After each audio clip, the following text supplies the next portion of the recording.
Can you hear me? Hello, everyone. Well, welcome you to the YTMB Builders Thursday night general hangout. Thursday's hangouts are for the general discussion on model railroading that we all can set a topic to discuss for the night. My name is Johnny Reb. I'm from Southeast Rail, so I'm the host. Thursday hangouts are the proud sponsor of the YTMBuilders.com, eMag, and the YTMB Builders Live show. Go to YTMBuilders.com. You'll get the schedule for the Tuesday night hangouts, who's presenting, what the topic's going to be. You can also sign up to get notified when the e-magazine comes out. And you'll also find the schedule for the YTMB Builders Live show. E-mag comes out every 2 months. And we have a live show coming up this Saturday, December the 19th. That will be the last show for the year of 2015. Barry's the IT. Big Bill's the host. He will not be there Saturday night. I will be filling in for him as the host. And the guest for this Saturday will be Dude, Crooked Fingers Railroad, Miles Hale, and Bill the Track Planner. So we all have a pretty good show for the end of the year. And this will also be the last show, Thursday night hangout of 2015. So I want to say Merry Christmas, Happy New Year to everyone. And with that, we'll get the show rolling. And I do know that I forgot to post the link. So y'all can watch Troy work right now, and I am going to quickly go post the links. Get those posted up. Oh, come on.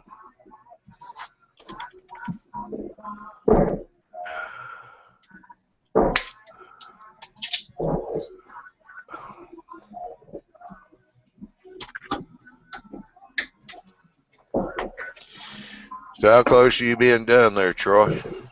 I'm working on the last plug right now. I'm actually able to fire it up and see if it all works. Yeah, that'll be good.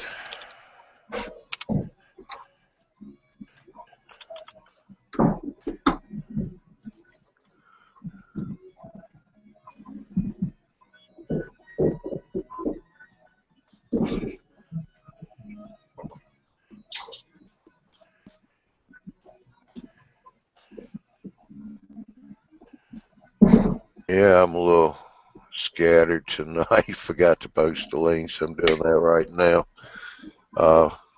Dave gets back in here. We'll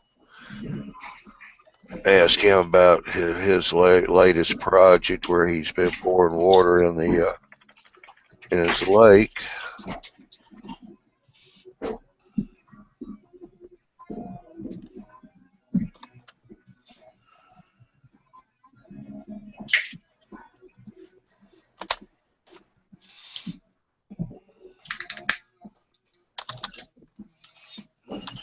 Do what now? I asked you about your latest project where you've been pouring water in your lake there. How's that coming out? Coming out pretty good so far. I got to put in a few more details and then one more final thin coat of the realistic water, and then when all that sets and dries, then I'll do some wave action with some Mod Podge, and I'll have to get a hold of a bottle of water effects from Woodland Scenics to do a waterfall that goes down the cliff there next to the lake and into the lake. Yeah. But now I've got the other side of the view block cleared off so that I can finish laying the track out around down where the blue foam is. I can show you real quick and some of this other stuff out of the way.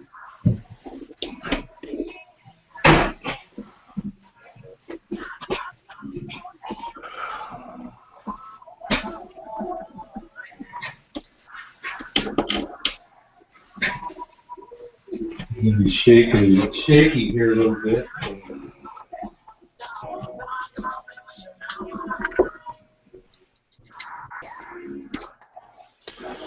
See that pretty good? I can't see what you're seeing, so. Yeah, we see it pretty good there. See the hole coming through. Anyways, this is the tunnel for the highway part of it, where the vehicle will be going through, and then this tunnel here is the one that goes closest to the lake. It actually connects into the main through a crossing that I made. Yeah. But it's going to come around and it's going to connect into a turnout over here, right back there. Connecting here, I might have a siding or something in here for something, I don't know yet. But anyway, the double main on the outside, closest to the fascia. On the inner side of the main has a turnout that diverts back. There'll be a siding here that will probably connect in here somehow. I'm not sure yet. I don't have any plan for that. It's just I just wing it on this layout. Plans and me, we don't.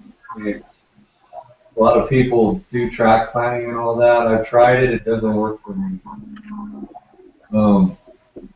Anyways, there's a siding turnout here, and it connects where this is going to connect. So it'll all be connected. And then if you don't take the turnout and you take the through path around here, and cruise back around through there, or you can take a turnout that goes onto the outer main, which will then hook to a Y here that'll go into the coal area, which is probably not in the camera. Yeah. You're just outside the camera. But it'll go over there. So is the coal on that little narrow kind of outlet chute that's against the wall? That's where your coal facility is? Yeah. Hang on for a second. Troy, Yes, sir. can you mute your mic, please? I thought I wasn't here. Sorry, guys. Oh, you can do it at the headphone. Yeah, no, but it's my settings on the computer. I'm very sorry about that. Oh, okay. Well, like I said, it'll come around here, and my coal facility will be over here.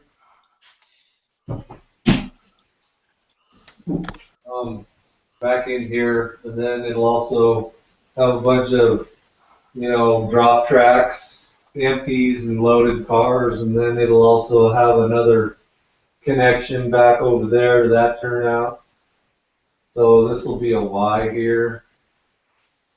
And there's also a crossing, so if you're coming on this track here, you can cross over and go on the outer main, and that takes you all the way back over through there. Yeah. So I actually had to take my fine tool and cut this out so that I could crawl under there and get up in here, because that's really way back in there, and I'm going to have to get some sort of access to it. Yeah. Try and show you guys if I don't come disconnected here. I'm stretching cable all over the place. That's okay. Really We can see. make a wireless one of these years. Yeah. No, we can see it. Technology that's out there, there's somebody's holding out on us. I think it goes way back there to that tunnel portal back there. Can you see that? Not quite, no. Oh, yeah. Yeah, I can see that now. I'd never be able to reach it unless I didn't cut that hole there. Yeah. And I'm still not sure how I'm going to finish that out. I really don't know how I'm going to do that in there. It's just one of those things to where when I start it, the plan will come together. Yeah, and you can make a little piece of styrofoam as a lift out, and then you can pop it out, finish all the scenery around it, then finish the scenery for the lift out section at the workbench or something, and just kind of set it in place and patch it in a little bit. Well, that's not the problem. The problem is way back there with that tunnel portal, it's going to look weird with scenery flapped up against the wall, and then it's all narrow right there. It's not going to look right. So Yeah, it's really I might come up to the view block and just go right over to the wall there somehow, and I'll have to maybe cut another hole on the right side back there so I could reach up and get into that turnout right there. Yeah, it's difficult when your track is very close to the wall, and I would equally say that it's a little bit difficult when your track is right against the fascia too. It's nice to have a little bit of room between the fascia and the track work, and between the track work and the wall. We're Both, but not the a wall track especially. planner. Never said I was, and ain't never gonna be one. So you can still model railroad and build a decent layout by winging it. Well, you got a great looking layout, Dave. Don't downplay that at all. You got a really nice layout. Yeah. That's what's going on this side. That's going to be my favorite section of the layout, but I'm a coal. And then, of course, you all know that over there. I still got over there. I still got yard tracks to put in, and then that's all the new stuff.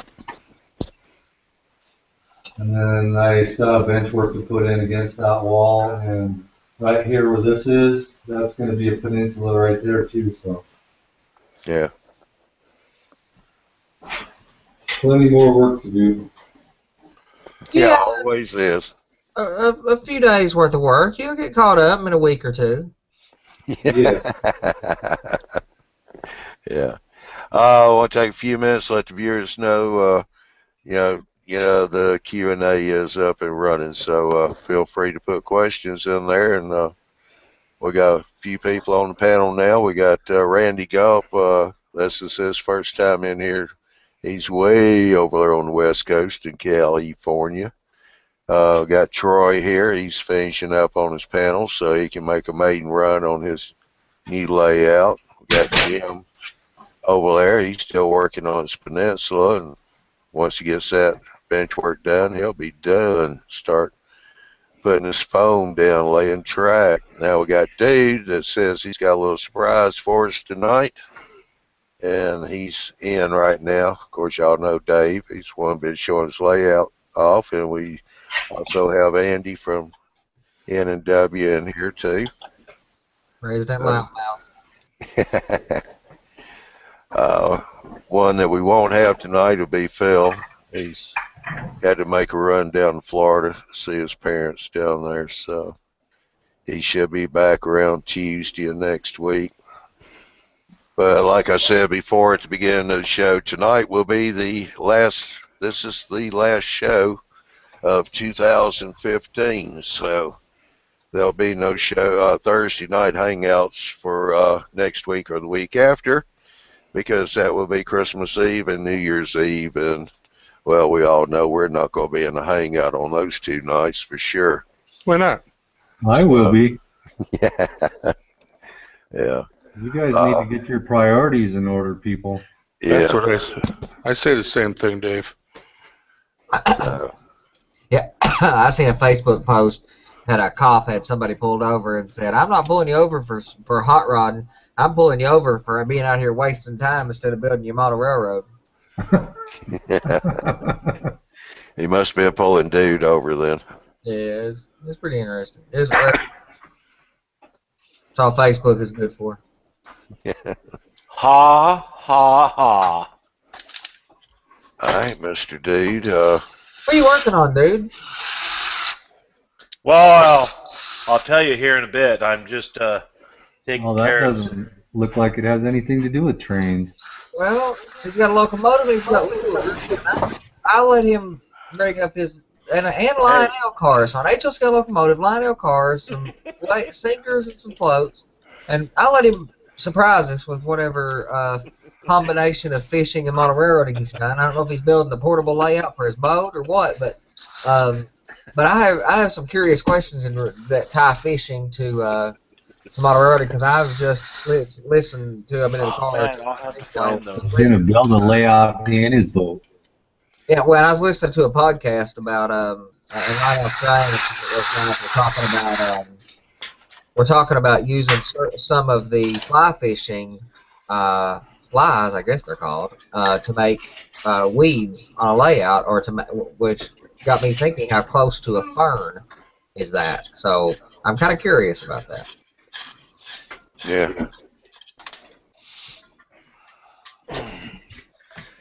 Well, for starters, I said that I didn't say it was had anything to do with model railroading. I said I'm going to do it in my model railroad room. The surprise, you mean? Yeah. You're pregnant. No. He's gonna be rich. Gotta finally tell us about this girl he's been spending all his time with lately. Yeah. That's even funnier.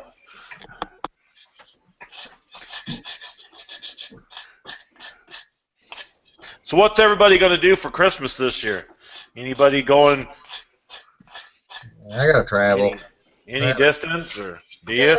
I got about 6 hours to travel home for Christmas. So, which it used to be like a whole lot of traveling. 6 hours ain't too bad. I mean, Phil's driving all the way to Florida this week, so I feel bad for about 6 hours. But 6 hours takes a toll on me. Phil flew. Hey, dude. Yeah. Can you mute your mic while you're drilling, please? Die. Thank Whoa. you. All right, Troy, behave. I'm trying.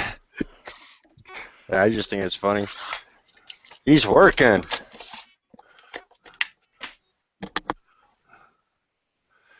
Yeah, no, Andy, Phil didn't drive down. He flew down. I knew that actually, and wasn't thinking about that. But yeah, that's true. Yeah, he left out this morning. He's already down there, I'm sure. Wasn't but about a 2-hour flight, he said. No, it's not a long flight. His arms will be sore, but it ain't a long flight. Yeah.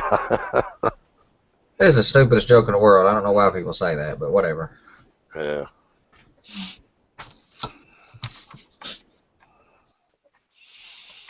Yeah, okay. We're waiting on two things. Troy to finish up so he can make his maiden run on his layout, and waiting on Dude so he can show us his surprise. So, any of the viewers got any questions or comments out there, feel free to put them up so we can present them up here to everybody. And Dwight, I saw your message there. How are you doing tonight? Hopefully staying warm if it's cold up there.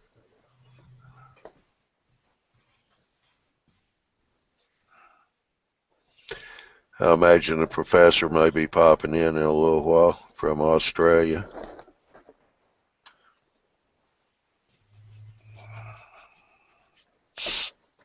But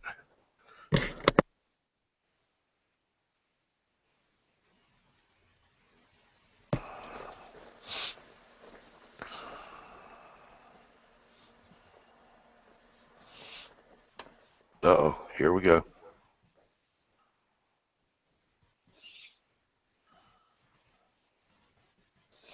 Let Troy get his camera set up, and then I'll present him. Yeah, it's going to take me a few minutes here. No, let me know so I can get you presented where we can see the train run. Yeah, I got to run upstairs here really quick, and then I got to dig out a local. I don't know if you guys can see the whole thing from here or not. We see the peninsula, which would be good. Make sure you got everything off the track. You don't want to run into it first time out. Speaking about stuff off the track, which that's what this right here is actually for your build, Johnny. Your circuit is complete. After 10 months later. So I got my dude proof circuit, huh? Yes, your dude's proof circuit is complete. Dude's over a thumbs up. Hey, whatever works, right? I just don't know what I want to put on there. Here we go. We got Dwight's got a question up here. On my passenger cars, weight issue. I finally added tiny fishing weights, cut down to fit in bottom of floor. Troy, will be cold tonight. What's that? I guess he's talking about the, last show he's talking about putting lead weights in the bottom of the passenger cars. Yeah, yeah. Looks like that's what he's done. He's added some tiny fishing weights, cut down to fit in the bottom of the floor. Yeah, you'll never see him down inside of there. Yeah, and he said it's going to be cold tonight where he's at. It's cold here too. That's why I got the old flannel on. Yeah, yeah. We're supposed to be down to 9 below tonight. Ooh. Won't be that low here in Georgia, but it's getting down, I think, high 30s tonight. Our high for tomorrow is just going to be 53. Hey, Johnny, you should be proud of me. What's that? I finally got my legs up. Oh. Yeah, looks like you shaved them, too. Yeah. Yeah, I got all my corner bracing on and everything. It's nice and solid now. How many layouts have you built so far, Troy? This is my 5th.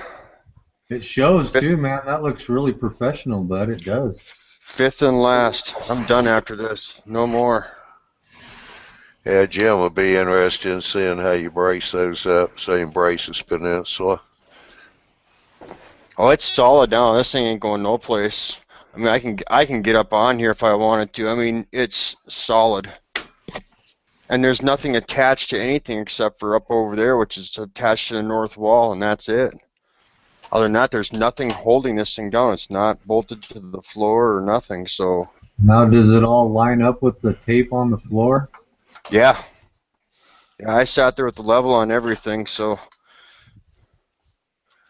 Measured everything up. This peninsula is, oh man, it's going to be the life of me. I swear. Very good, very good. See, Jimmy, if Troy can do it, you can do it, bud. God dang right.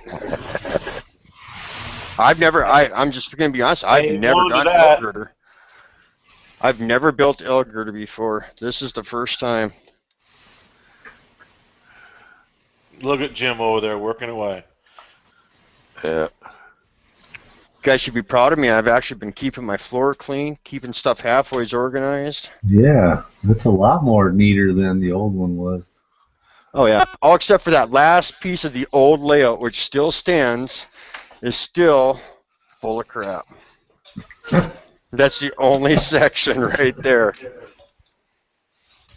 That's the last piece of the layout. It'll be the last piece to actually come down.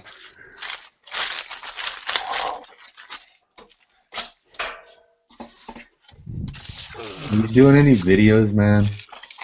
Am I? Yeah.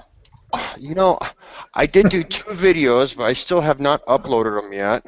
One is just me I think they're both just me talking, to be honest, with the teardown and stuff and what I was doing. But I still haven't done a video on this thing yet. I guess it's probably about time, huh? Yeah, you should have done a video while you was doing that elk girder.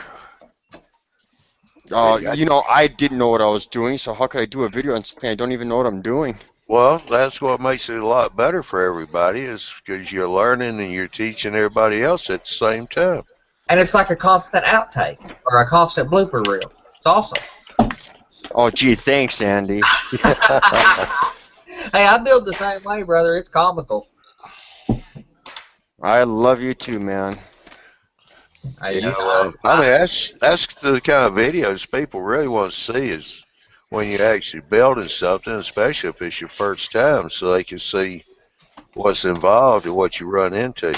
Here's one for you, Troy, from Dwight. Will Troy also ballast that 3 tracks? No, I will not be ballasting them.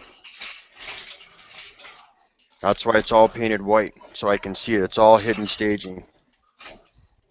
and a lot of people preach doing that. Miles, for example, preaches to ballast everything. And a theory he got from a guy named Gil Freitag, who is a well-known, model railroad royalty guy, and I understand his rationale for it, but I don't do it either. I don't ballast anything that's hidden. I'll ballast a few inches into a tunnel, but that's it. Well, the thing is that with the expansion and contraction of everything, I just screwed everything down on here because everything I'm doing is going to be all hand laying from here on out now. Good man. And with everything expanding, contracting, I just screwed everything down. I didn't even solder all my rail joints. No, not all of them. I only, it was almost like every other one that I actually did solder. Sure. So this way here, everything can still be able to shift around. So if I do find a spot where it's too tight, and I won't know this now until sometime probably midsummer. Yeah. When all the wood starts soaking up all the humidity, that's when I'm going to really notice it. And then I can go through, pull it apart at the rail joiners, pull up some screws, and then file them down. This way here, come wintertime again, I'll just have a small gap in there. Oh yeah, and they can easily. I mean, it only shrinks and contracts by a 16th, maybe a 16th maybe. The problem is if you don't allow for it, then it'll pop the track out or cause a squirrel in your track. But I am not a fan of soldered rail joints. I understand doing it maybe in a helix or some extreme circumstance. Generally speaking, I'm not a fan of soldered rail joints. Boy, that's loud. Yeah, you're starting to buzz again, Troy. It's not for lack of doing it. I've soldered rail joints on more of my layouts than I've not. Most of my layouts I've built. I think this one's either 12 or 13, depending on how you want to count them. And I soldered all the rail joints, or at least the majority of rail joints, on at least the first 9 or 10. And only the last few did I decide that's not a good idea. Yeah, one out there at the store, we soldered every one of those joints. Like you said, that was not a good idea. Now, some people have good luck with it. My opinion is that that is a what's the right word to say? It's an old philosophy on how to do it. If you were modeling in 1985, everybody would basically agree solder all the rail joints. But this day and age, people have come around to not doing that.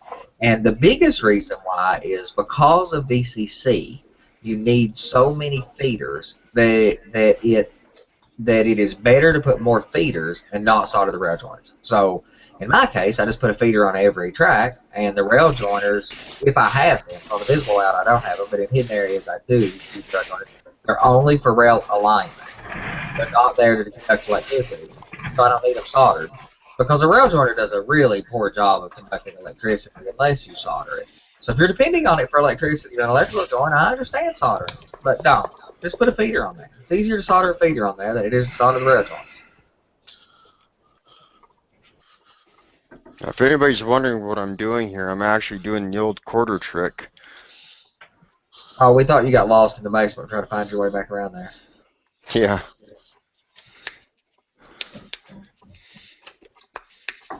Which my system should short out, no matter where I go with it. So we do have the chance of fire. That's going to be an exciting show tonight. Gee, thanks, Andy. I know, man. I am really showing my faith in you tonight, brother. No, you've done great work. I'm not. So are you getting shorts in it? Yeah, all the power managers are all working the way that they're supposed to. Whether if I have to program the sensitivity of them, I won't know until after I get a locomotive on there and then start shorting them out again in different sections to find out. Because if I have to program one, I think it's going to be across my north wall. That's the only one I think I might have to program because I have to use 2 PM42s. I actually have to use another section off of another PM42 to power up another PM42 for all the reverse circuits. Yeah. If you program one for reversing circuit, it won't go ahead and shut down if there's a short. It only recognizes it as turn to the alternating to go ahead and change it back that it is a reverse loop. So in order to go ahead and get it to detect, you have to use a second PM42 in order to go ahead and do that. So that's what I've done, and with those sections being said, normally you have to go ahead and set the trip rate on them so it actually trips a little bit faster. Otherwise what will happen is, especially with sound locomotives, and even some of them Digitrax and MRC decoders, it will actually stop the motor, the locomotive for just that split second, and then it'll fire back up again because it's seeing that spike in the current. Yeah. So I'll be right back, and then I'll Guess I'll Yeah, try 'cause this out. dude's already getting paint on himself just opening up the paint can. And he started working yet. I still think he's painting up a nursery. I think he's pregnant. Now listen here. I come on here to let you guys know that after the first of the year, once I get my boat done, I'm gonna do kind of a business on the side, and from January to probably March, it's going to be a short season, but that's the B run of the stillhead season for this area where I live. And the stillhead that run to here have 700 and something miles to go from the ocean to get here. Not even their spawning beds. So it's a I've been doing it. I've lived here for going on 23 years, and I've been doing it probably at least 15 years of the time I've lived here. And my plan on is doing guided trips down the Clearwater River.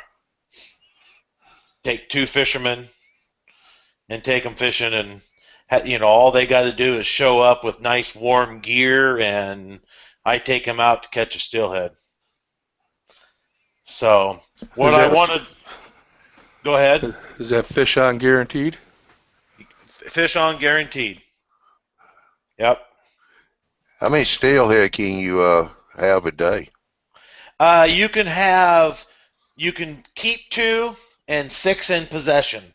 What that means is that's 6 a day. So if you take 2, you catch 2, you go home, you come back, you can catch up to 6 to take home. But that means that's possession means per day, So. Yeah, but you can't get all 6 at one time. You have to get off the water and get back home. Exactly. Now, and that's only hatchery fish because we get a lot of wild fish up here, and those are catch and release only.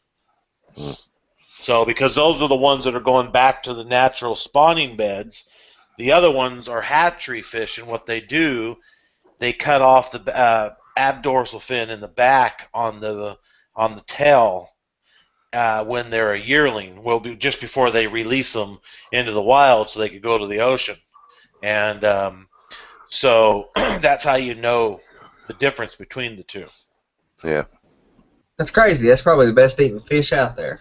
It is, and we get a big salmon run here, but the salmon's not a hardy fish like a steelhead.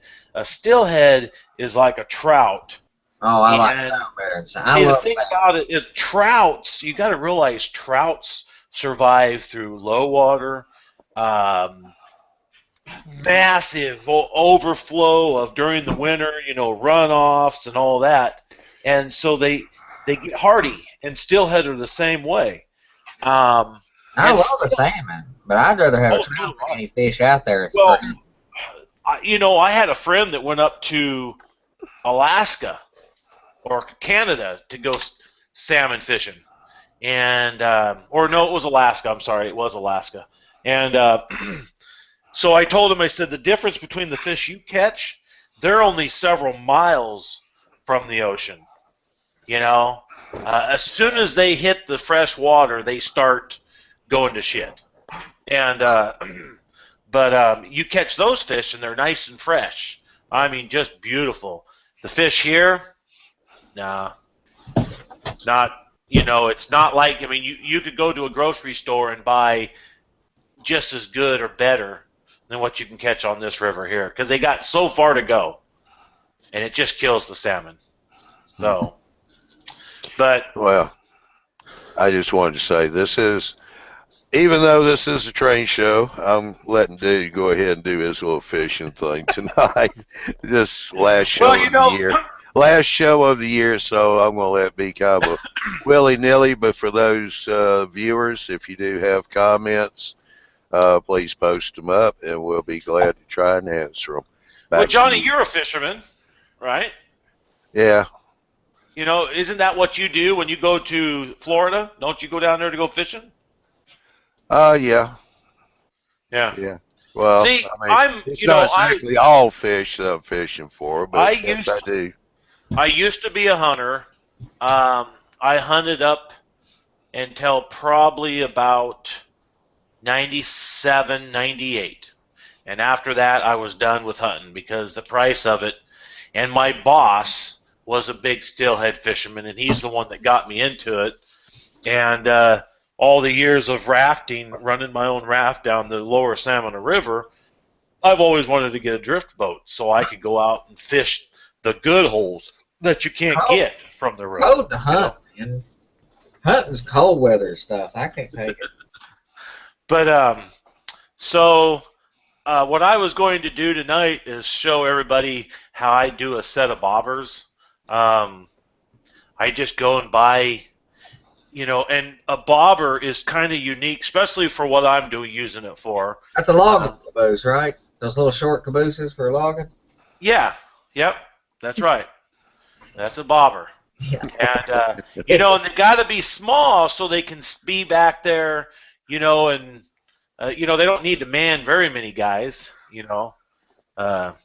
They were pretty picky. They wouldn't want to pick somebody like Jim because, he'd take up. Have you seen the pictures of the logging camps from back in the 40s and stuff like that? Oh, yeah. Those are some big old boys, man. But they were in shape, weren't they? Oh, sure, man. Hell, yeah. They probably logged for 16, 18 hours a day. That's something people don't take into account about railroading in general. Is if you model an old era, you really have to kind of do things a little different. Like my 1950s era, back then, you didn't have all these labor regulations. It was really common to have a crew on sheet or operating a train for 16 or 18 hours. Yeah. Well, I got a comment up here from Dwight, and it says, my fault. I brought up fishing sinkers for my passenger cars. That's not exactly true, Dwight, because sometimes it don't take much to get dude going. But we'll let you take the blame. We'll put your name on that one.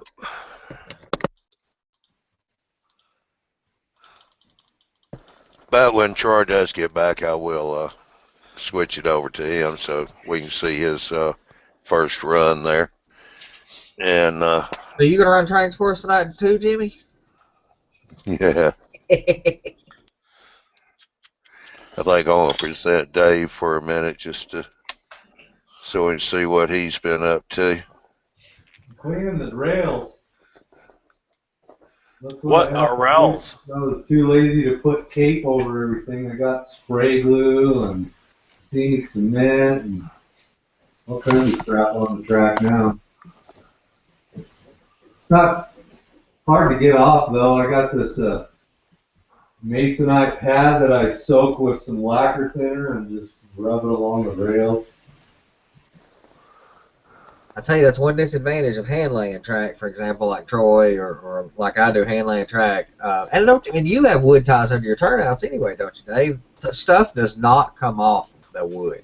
Plastic flex track will spoil you. You can get it dirty as you can, dirty as you want to, and you can pour some denatured alcohol on it, and anything will come right off from it. But if you hand lay track, you got to protect that stuff, man, because you get a drop of plaster on it, they're destroyed. Well, I know I'm going to protect the rest of it because this is kind of a pain to do. I mean, I don't want to do it again, we know that. Yeah. That's just being lazy. But yeah, I threw all my track blocks. What do you call those things with the grits on them? All the bright boys. Yeah, I threw all them in the garbage, man. They scratched the rails. Yeah, and they cause it to pit and attract more dirt over time. Asking for dirt there. Yeah, the only thing I can think of that a bright boy is any good for whatsoever is using it like a file to clean off solder and things like that when you initially lay the track. Or I use a bright boy to burnish tread marks in my gravel roads. Yeah. It's one of the best tools in the world to, glue down gravel and then burnish those two little streaks where the tread marks of cars would be, and then come back and use chalk to weather it. but I will not touch my rails with it. Now, I do have a neat little trick. This is something I'm really kind of in love with. Hobby Lobby, actually, I think. This is a 2,000 grit sanding block. So think of it as like a polisher. This is incredible after initially laying track. It's really fine. It feels like a pencil eraser. What is it? It's a 2,000 grit sanding block. So it's like a pencil eraser, but it won't, but like 2,000 grit sandpaper, when you take 2,000 grit sandpaper to try to polish the top of the rails after you've laid them and got everything right, you go through paper like crazy. You can barely touch it to the rails, and you've lost that piece of paper. But this little bad boy will last. So 2,000 grit sanding block, and I use this to, after I've got everything laid and got everything kind of touched with a file, and I just barely touch it with a file so there's no rough edges. Then I will use this to polish the tops of the rails so they're glass. And then that's it. I'll never touch it with an abrasive again. From then on, it's chemicals. It's what Dave's doing. Piece of masonite with some chemical. I like denatured alcohol, and he's using a thinner, but whatever, same thing. Now that block you got, is that just a solid piece? That's in the block. When I don't know what Dave's using, I just use a little stick of masonite, just like what I think. No, I'm talking about that sanding block you just showed us. Yeah, it's just like a pink pencil eraser, but it's yellow. But it's 2,000 grit sanding block. It's $6 or $7 at Hobby Lobby, in the model car section. And I thought, well, yeah, it's worth a shot, because I was going through that. I was using like 1,500 or 1,600 grit sandpaper to polish the tops of the rails, and man, you go through it so fast. So I would take a pencil with a regular pencil with a pink pencil eraser on the end, and kind of wrap the sandpaper around it and kind of polish kind of hold it around it and polish the rail with it. But I'd have to move the paper every 6-8 inches, because it fills up with the little bit of paint and weathering that's on my track. It picks that stuff up so quick that you destroy a sheet of that paper really quick. And that 16, 18, 2,000 grit sandpaper is not really cheap, so it goes through real quick. But this little thing, I've polished. I mean, a sheet of 2,000 grit sandpaper, a 5x7, 5x8 sheet of paper would do 6 or 8 feet of track, and you're done. If you want to get it, after it's laid, to get it right. And I've done 20 feet with this little block, and all it is dirty on a couple sides. So I like this.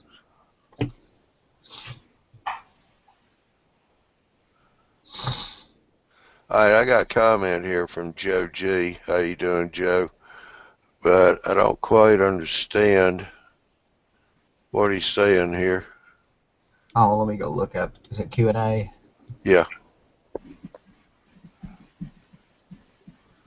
Can you solid solder on insulated wheels instead of putting a resistor? Can you just use a solid solder on insulated wheels?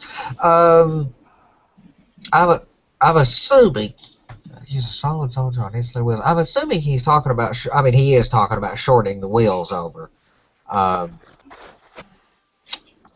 Yeah, probably for block detection. Yeah, and really, okay. So the easiest way to do it, and Troy has got the right trick for doing that. Really, is using that paint pen and using the little insulated.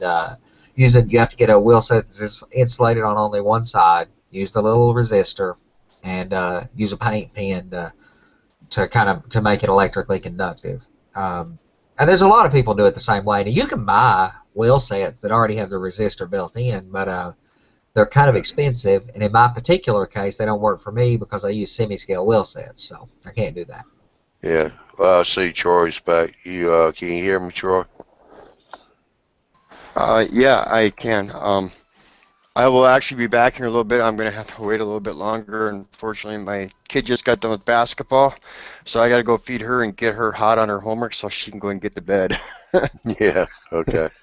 So unfortunately, now I got to wait again here for a little while. But I'm going to leave everything on here, and hopefully I can get back down here in just a bit. Can you just real fast answer Joe G's question on resistors on the insulated wheel set, how you did that? On insulated wheel set, you have to have metal wheel sets Let's see if I have an old N scale one here that I already done up. That are single side insulated. Some of them are insulated on both sides. Yeah, it's even if they are insulated on both sides, most N scale stuff and HO scale stuff is only insulated on one side. And what you would do is you'd actually slide the resistor, and what it is, I believe it's a 1 kilo ohm resistor, and you'll take and you'll slide it to the insulated side of the wheel set. And with that being said, you'll take it and super glue it to the axle, just trying to keep it nice and square. You'll keep it away from the coupler pockets, so it's towards the inside of the freight car. I always put all my resistors on the brake wheel end, so that I knew that if I was at the end of a train, I would know right where the resistors were on them for spotting cars. And the same thing with cabooses. Now, some people don't know this, but on cabooses, smokestack is always run forward. The reason being for that is because of heat. Cabooses are very, very cold in the wintertime, so when the stove is always towards the front part of the cupola, so when they're traveling down the tracks, the heat is actually blowing up and into the cupola. It's very windy inside when the cabooses. A person doesn't seem to think so, but they are. They're very cold. So what I do then is on the cabooses, they always go to the back side, on the cupola side, not the stack side of the cabooses. And then I use a I'm trying to remember. It's like a scribe pen. What it is. The only place to be able to find it is at Radio Shack. I can't remember the name of it right off the top of my head. But what it's a conductive pen, and what it is, it's actually made out of silver. It's like $25 for this little paint pen. And all you do then is you actually paint, and I actually just took the paint pen and used a toothpick and actually run the paint on the insulated side of the wheels from the resistor up onto it. And then if there's a resistor or a double insulated wheel joint, then you just go ahead and actually continue the circuit going up and over the other side of it. Yeah, and you use resistors. And you use a multimeter. And you use a multimeter after you do it, just to make sure that you get cross conductivity, right? Testing. Yes, multimeter. Yeah. Yep, every single one of them always got tested. Always. Yep. That's what I was. And even when I did up my rolling stock, when I was getting ready to go ahead and do my wheel sets, I always went ahead and put on the body weights, or the weighted down the cars, put the body mount couplers on them and everything. If it come time to go and clean a car, as soon as that car come off, first thing I would do is go ahead and check the resistors on there. Check the resistors, double check the weight, double check, everything that's on the car, and go ahead and do my maintenance on the car. Check all the bolster pins and clean up the wheel sets, and then put it right back up there on the track again. Yeah, I'm gonna build me a little piece of track on a board with coupler height gauges and stuff on there. I had one years ago, so that I can set it on my scales and tare it, and weigh my car sitting on the track like that, set my coupler heights and all that other stuff, and I'm gonna wire that track. And the only reason I'm gonna wire it is so that when I set a car on there, I can check the resistance of the resistor while it's there. All right, Charlie, we'll let you get your daughter fed so she can get her homework done. Yeah, she's standing right here, unfortunately. Yeah, so I gotta go her. get her busy. I see her. Alright, I'll try to hurry up, guys. Yeah, no, take your time. Joe G, what does the resistor do? The resistor causes a resistance and electricity going through the wheel so that the block detector can see it and sends a signal back. So if you use a JMRI, it lets you know something is on that line. Yeah, and even if you don't even have to use JMRI to use them, but the block occupancy detectors, there's a couple ways to do block occupancy detection. Some people use optical detectors and things like that, but they're not reliable. The most reliable detectors are the ones that look for current flow. And a locomotive, of course, produces current flow because it's a load. It requires electricity. Electricity has to flow, and the occupancy detector looks for the flow of electricity. And a 1 kilo ohm resistor will allow a very, very small amount of electricity to flow, but it's enough to trip an occupancy detector into thinking that electricity is flowing. Well, electricity is flowing, and hence say that that block has a car in it at least, and that lets you turn your signals red, or like Johnny said, show it on a JMRI control panel so that you can see that something's in that block and you don't send a passenger train through there at 80 miles an hour. Which still could be fun, but...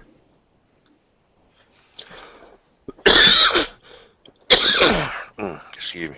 And it does. Polishing the... Dwight asks if using the little pot, like that very high grits, 15, 16, 1800, 2000 grit sandpaper, does get rid of the damage that a Bright Boy does, unless you've used one for a long time. If you've had track laid and you've been using a Bright Boy for 5, 6 years, a decade, you're going to have a hard time getting that rail smooth without doing some serious damage. You will have to take some 600 or 800 grit wet sandpaper and try to get it right, get it smooth, and then polish it.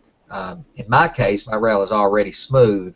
It just has a few divots and stuff in it from the tools that I use to lay it, or from handling it, or from weathering and stuff like that. So polishing it just takes something that's relatively smooth and makes sure that it's smooth as glass. My rail is other than every 39 feet, scale feet, there's a little gash cut in the top of the rail to make it look like they're 39 feet scale sections. Other than that little gash, the rail is perfectly smooth and polished. Also conducts electricity better. Stays clean better too, because if you have scratches on the top of the rail, it gives a place for carbonization to bond to the rail, which is actually the worst dirty track symptom that we have these days in the DCC world.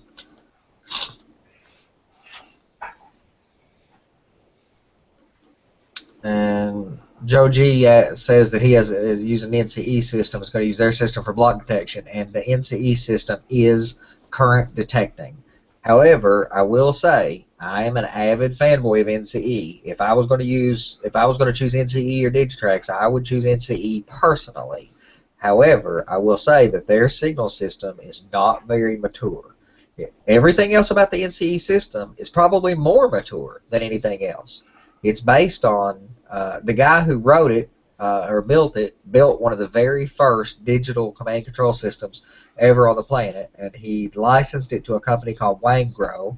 And when that guy decided to get out of business, the guy who builds NCE decided, well, okay, I will make them myself then, and he went back into business making NCE.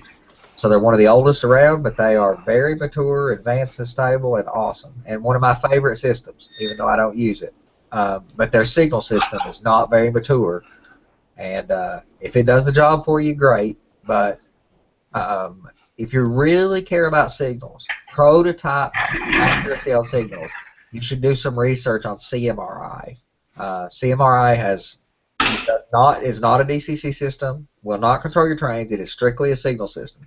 The CMRI, designed by Bruce Chubb, is originally designed by Bruce Chubb, is one of the most mature signal systems around because it was around before DCC. Yeah. I'd like to talk about that sometime here at JMRI. Let's talk about CMRI because it's a really awesome system. I'm sure due to work that one in there somewhere. Yeah, we haven't talked about that yet, but it's used. The majority of people who have reasonably sized layouts that care a whole lot about signal system fidelity or the accuracy of complex signal systems, pretty much all of those guys are using CMRI. I mean, the Mesa Model Railroad Club and a lot of those guys that have complicated and accurate signal systems, the vast majority of them are CMRI systems. Use whatever for DCC, and then use CMRI for signals.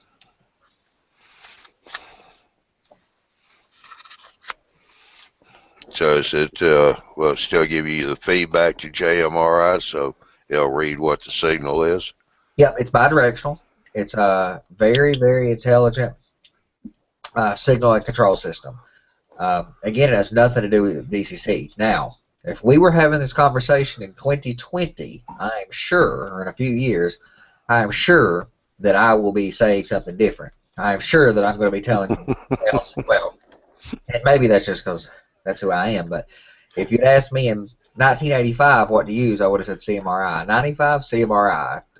2005, CMRI. 2015, CMRI. But by 2025, I will be telling you to use LCC. LCC is the future of signal systems and turnout control and accessory control and automation and animation and robotics and all this cool stuff that's coming. And it's coming quickly. I mean, there's people doing a lot of really sophisticated animation, moving cars on road systems and people that move and dogs that turn their heads and things like that on layouts. That is getting to be it's getting to be really popular and it's getting to be fairly easy. But all of that stuff, LCC is absolutely going to revolutionize how we do everything on our layouts, with the exception of running locomotives, because DCC's got that on lockdown. DCC is great for running motive power, but for controlling turnouts and signal systems, LCC is awesome, just awesome.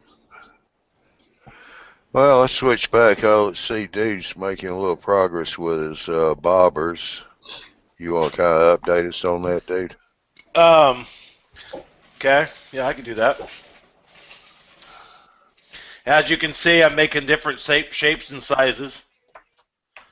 I don't use, these are for jigs, or I use maybe some type of a fly or, some kind of a bait on because my line from my pole will go through here with a swivel.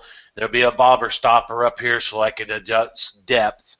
I put the weight on the stick because if you stick the weight so it hangs down on the line somewhere, this bobber won't stay up like this. With this weight on here, that bobber will stay straight up.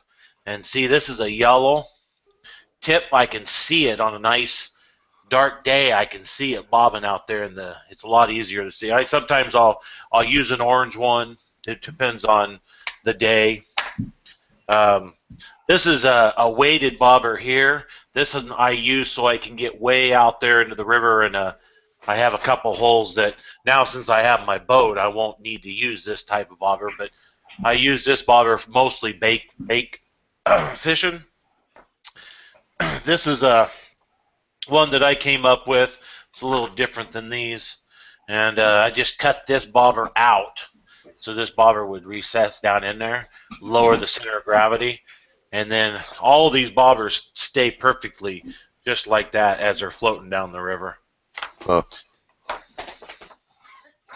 And then, of course, I'll paint, just like this here, I'll paint the bottom of this black, so when it's in the water, fish like tendency, to go after flash. Well, I don't want them going after the bobber, of course.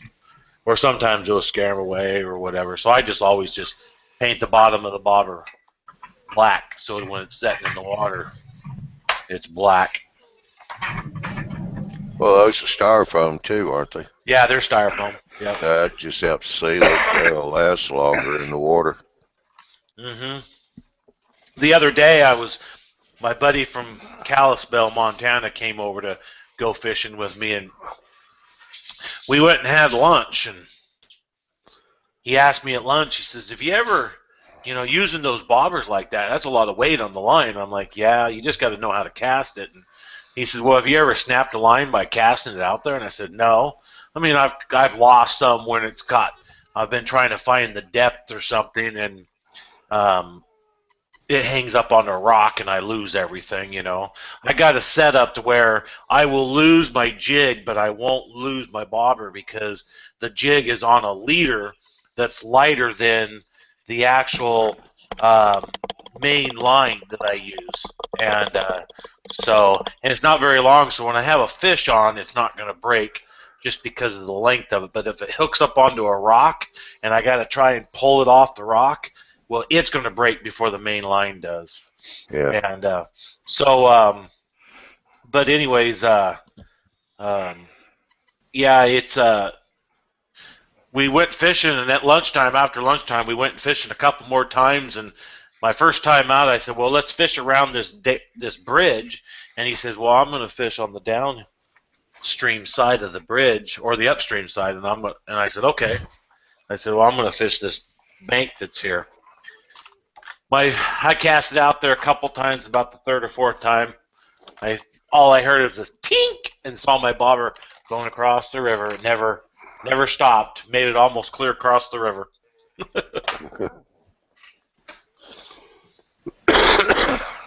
Luckily, this is not a very expensive setup. There's probably about, well, you can see this bobber was 39 cents. This one here was 99 cents. And I think I get 3, 4, or 5 of these sticks for 30 cents maybe.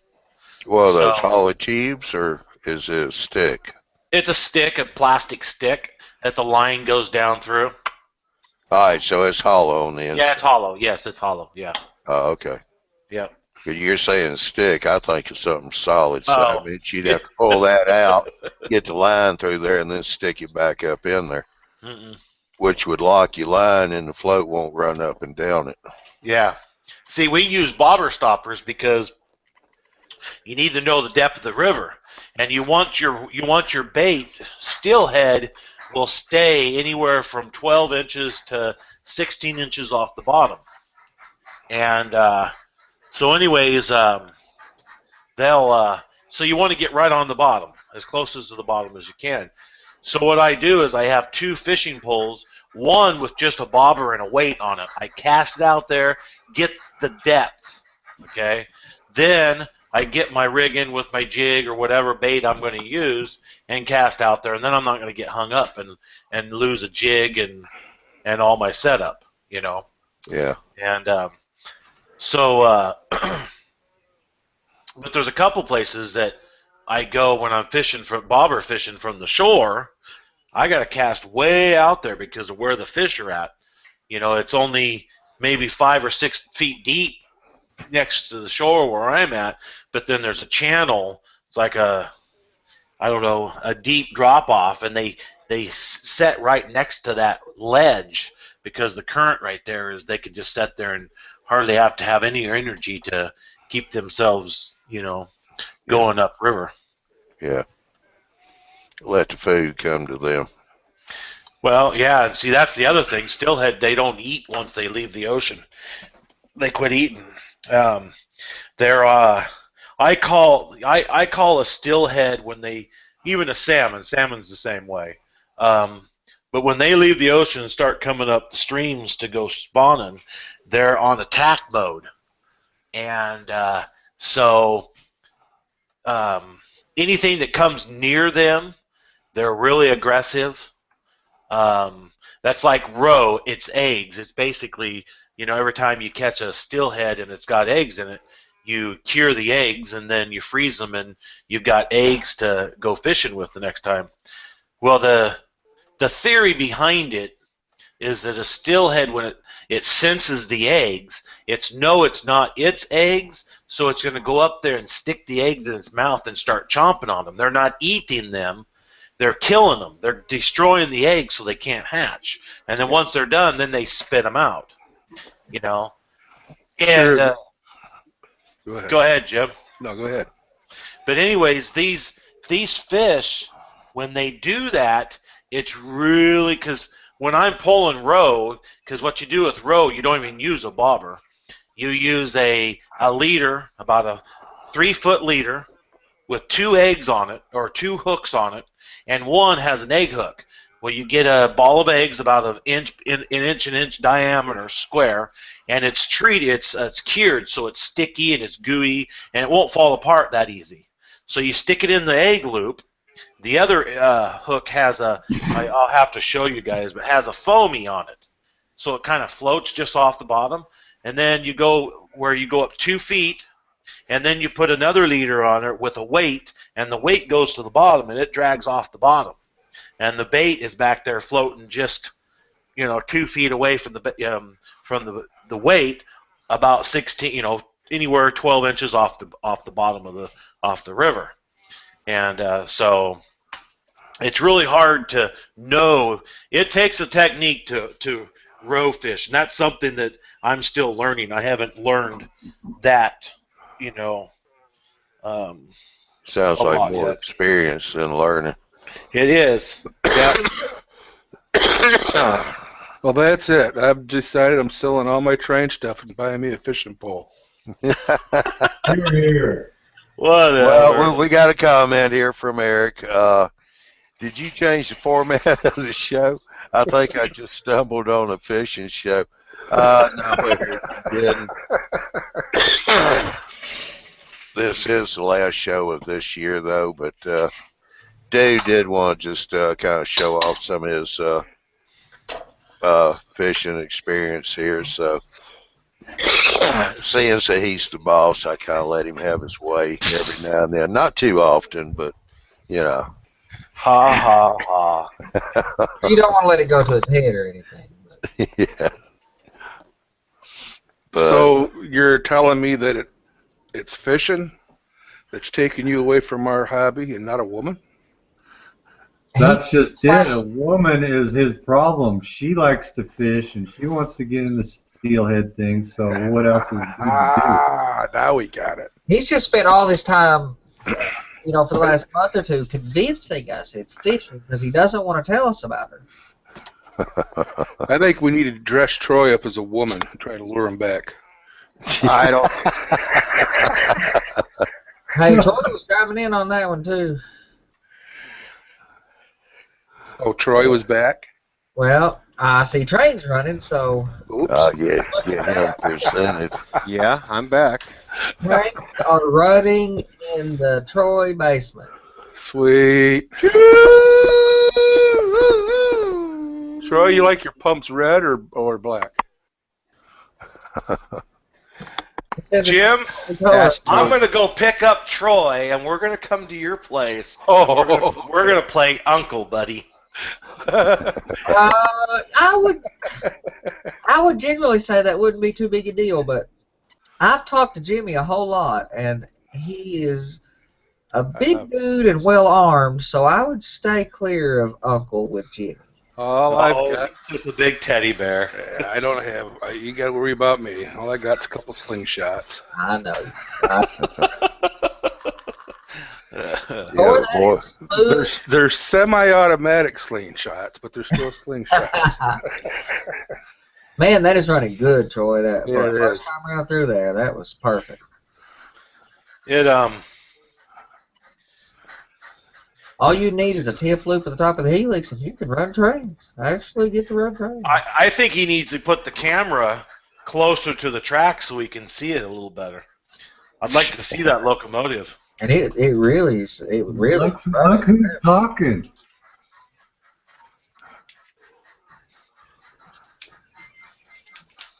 Now that's a test. You want to test your track work, back your train around it. That's what Troy told me to do, and I did it. I cringed, but I did it. Yep, take your 20, 30 cars, shove them around the layout, all the way around the layout backwards. And if they'll go, you're fine. If they won't go, you got issues. I think it was both Troy and Dave one evening after I got the helix done, and they were like, "Oh, come on, you can do it." Yeah, I remember that. That was a long time ago in a galaxy far, far away, dude. How many cars did you lose to the concrete on that fiasco? None. Good job. I had one. The only incident I had in the helix was I had something on the track because I just got done and I was testing and I cleared the track, but I didn't clear the track basically. And so the train came to a dead stop, and a couple of the top container cars on my container cars fell off. Just the containers themselves. Uh-huh. And, so that's all that hit the floor was just the containers, and they weren't nothing. They were just cheapios that I got, Didn't hurt anything. Oh, yeah, probably. But I got a comment here from Dwight. Glad he's running DJ's train advice about train speed. Okay. Using DJ's train advice about train speed. I'm not exactly sure what. is he talking about the RPM meter? No. He's talking about running trains slow, I'm assuming, but I don't. And And I run Oh, track yeah. slow too, but if you're going to test your track work, you have to kind of put your train through its paces a little bit. Now that don't mean turning them into slot cars, but you can't. You know, you really got to run trains. Yeah, no highballing. Yeah, but you got to run them. If you're just poking along at 2 scale miles an hour, you're not putting any. You've got to put that train kind of. You got to put the train in harm's way, kind of, so to speak. You've got to really put it to its paces if you want to track. And if you do good track work, they should stay on the rails. I'm gonna put mine to the test. That's just all there is to it. Yep, run it and run it, Oh, man. run it. I'm gonna run it hard. That's all there is to it. Got to, because you're going to cover it up. Got to get it right now. Yeah, here it comes around. Yeah, I'm Coming around trucking the along mountain. pretty She's good. coming. What local's that? K27. That's my favorite narrow gauge locomotive. I love that locomotive. And it's got the plow up there in the front. That's the locomotive that makes me want to do narrow gauge stuff. It's a standard gauge. It was originally a standard gauge locomotive so it's huge. You know, it's a big locomotive with narrow gauge wheel sets put under it. Man, that's smooth all the way through that yard throat, just smooth as glass. Yeah, I guess again I forgot to throw my other turnout. Well, it was smooth. It just may not. You might not have been a smooth operator, but it was smooth flowing through there. It's still smooth. I just forgot to throw the turnout, so it's gonna short. It won't pick the points. Right. It'll short out the system first. It'll just stop the train. Much better. Is that where the song "Smooth Operator" come 3, from? 4, 5. Yeah, it's a model railroader. It's a dedication to a model railroader thing, I think. Yeah. DJ Snow's Google website says he is actually a train engineer. He says most run our trains way too fast for prototypical speed. Absolutely, Dwight. I agree. And if I'm watching a YouTube video and they start out with trains that look like slot cars, I lose interest really quick. Well, we talked about that the other day. Yeah. Yeah, we did. And it's like people just don't realize that. I mean, you might think it's 80 miles an hour, but it's more like 100 miles an hour. And half throttle on a typical yeah. is 120 mile an hour or something. So me running my trains, I'm probably running 10, 15, 15 or 20% of my throttle is the fastest a train would ever run on this district, because what I'm modeling had a 25 mile an hour speed restriction. So. Hey Troy, what's the width of your the widest width of your island? The widest width? You mean for the track? No, 24 inches. The island itself. for the bench work on the peninsula. Yeah. Oh, the bench work. Good question. I don't know. I'll tell you here in a second. 2 feet. Something like that. 55 and a half. 55 and a half. Yep. My outside race is 25 and 3/4.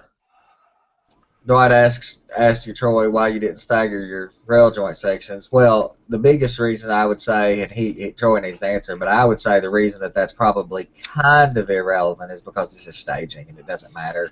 If you get good rail joints, it doesn't matter. But the layout, you should stagger it. The problem with this is it's microengineering rail. You can't stagger microengineering rail. You can. I did it on my 18 inches. But it's a job, man. You got to get serious with a pair of pliers. You can do it, but you got to get serious with it. No, there's no point in rail. doing it. You don't need to. One rail slides in it, correct? Yeah, and I ripped that one rail out 18 inches. I ripped it back 18 inches, and then I took another rail completely out, and I slipped the other track back up on that rail of the other one so that the pieces of rail were offset by 18 inches on microengineering flex track. I did that on this section over here behind me. It is very hard to do, and it's not worth the trouble for hidden track. I did it one time, and if I was using flex track on my visible layout, sure, I would offset the joints by 4 or 5 inches. That's all. But on my hand lay track, I offset the joints by roughly 18 inches, and I was trying to replicate that with microengineering flex track, and it is entirely doable. But man, you got to be determined. It takes a long time. It's very frustrating, and it's not worth it. On hidden track, just make sure they're smooth and straight. Man, that really is smooth, Troy. Yeah, it is. I impressed myself. I mean, I right? mean, really, I did. I Very think it was going to be this good. well. You've built quite a few turnouts, so if you hadn't got good at it, there'd be something wrong. But you really did a good job there. I mean, none of those cars were rocking around, and though I mean, those cars have a tendency to rock around anyway because they're narrow, but they're smooth. Eric asked you what the height of your bench work is, Troy. Which Eric, I might mention this is just a staging too, so Yeah, this is staging. Um, the actual staging come out. It depends upon where you measured at, because my basement floor is way off. This section right here is 31 and a half. The actual main deck is supposed to be at 41, but I think I might end up raising it. Is that at the rail? Is it 41 inches? That's to the sub road bed. Yeah, well, that's almost the Or same. So the to the rail, road bed. yeah, so Yeah. the rail is 41 and a quarter or something. So Well, about 41. It's only about an eighth inch. yeah, So I I'm would using tell code you to go 70. higher than that, but you've got to make the compromise for what works for you. But I would recommend to go higher. 48 is That's a what you want. really 44 to 48 for a lower deck kind of is a sweet spot. I like 54, but you can't do that on a multi-deck layout. You just can't do it. Yeah, but I got one more deck that's going up above it too, so I don't want that right there to be too high. Yeah, you can't go too high. But if you could pull off 44 or 45, That's what I'd like is 44, so I might pull my helix out one more time and add one more wrap to it. Tear it apart and add one more wrap to it. there's a big difference in 41 and 44. I'm telling you, I've had layouts at both of those heights roughly. I had a layout at 40 inches, and I had a layout at 46 inches. It was a significant difference. Now my lower deck cannot be that high. My lower deck has to be lower than that. I wish it didn't, but because I have a 4-deck layout, the bottom deck has to be lower than 46. So I'm not going to enjoy that deck unless I'm sitting down. Well, that's it. That's that. It works. I trust my wiring. Yep. My track work. I'm good to go. Now I got to go take care of the kid. Good job. Yeah, Dwight made a comment for you, Troy. Man, is that smooth. Thank you. Yeah, it's smoother than I thought it would be. Very good work. I didn't think it was going to be this smooth because I laid the rail right up on top of plywood and it actually looked kind of wavy in some spots. I sanded it down and stuff, trying to get it as smooth as possible. But How about the noise? How loud is the actual wheel and rail noise on plywood? well, if you run it really fast, I noticed, yeah, you can hear it. But if you're running at the prototypical speed, you can't hear it at all. Right, over the sound effects of the locomotive. That's a big consideration that we used to have to. No, I have the sound off. Oh well, but if you have the sound on and it's not very loud, the sound would cover up what little noise would be there. So. Well, you hear track noise coming from the wheels anyways. Well, you really don't want to hear track noise on your models. It's not realistic. Well, it's realistic. I mean, it's prototypical, isn't it? No. Well, what you're saying is I've that listened you to cars as they go by and they're click, click, click, click, click, click, Yeah, click, click. You they know don't what I mean? you can't make a model sound anything like the prototype without using sound effects. The gravity and the weight and the friction is just so drastically different that the sound is at such a different frequency. I've tried my best to recreate it, and you can't do it at the model. So and this is just my opinion. My thoughts are, you may not have it. It may not be as realistic as prototypical. Yeah. But any sound there is better than a silent train that's making no noise. That's absolutely positively non-prototypical.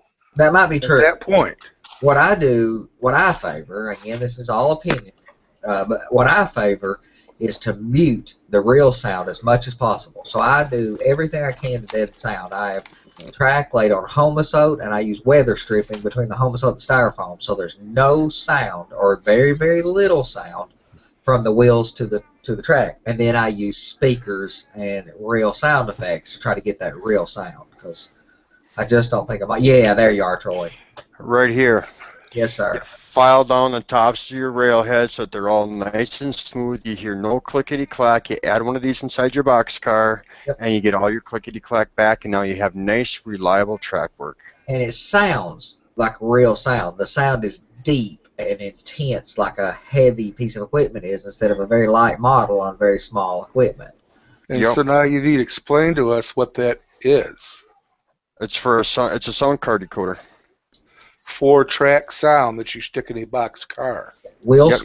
Yeah, any kind of piece of rolling stock or even inside your locomotive, you can fit one up in there. But it's gonna, with the speaker and stuff, it's gonna go and give you that clickety clack, the brake clink, and I mean, you name it. I mean, you can program it up into it. Wheel.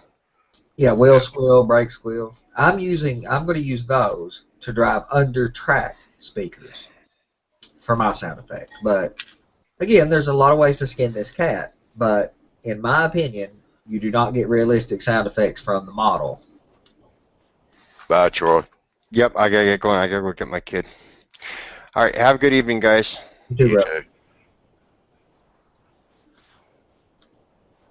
And even though I have those little, marks cut in the top of my rail every 39 feet, you can't hear it in the metal wheel sets. It's perfectly smooth. So you can roll cars down through there and you will not hear click-clack. It's as smooth as I can get it.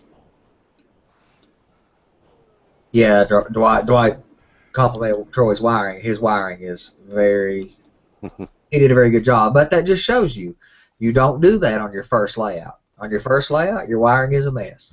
Everybody's is. And after you have to problem solve a few wiring issues, you get good at making your wiring understandable. Yeah, you learn to take time and do it nice and neat and a lot of labels.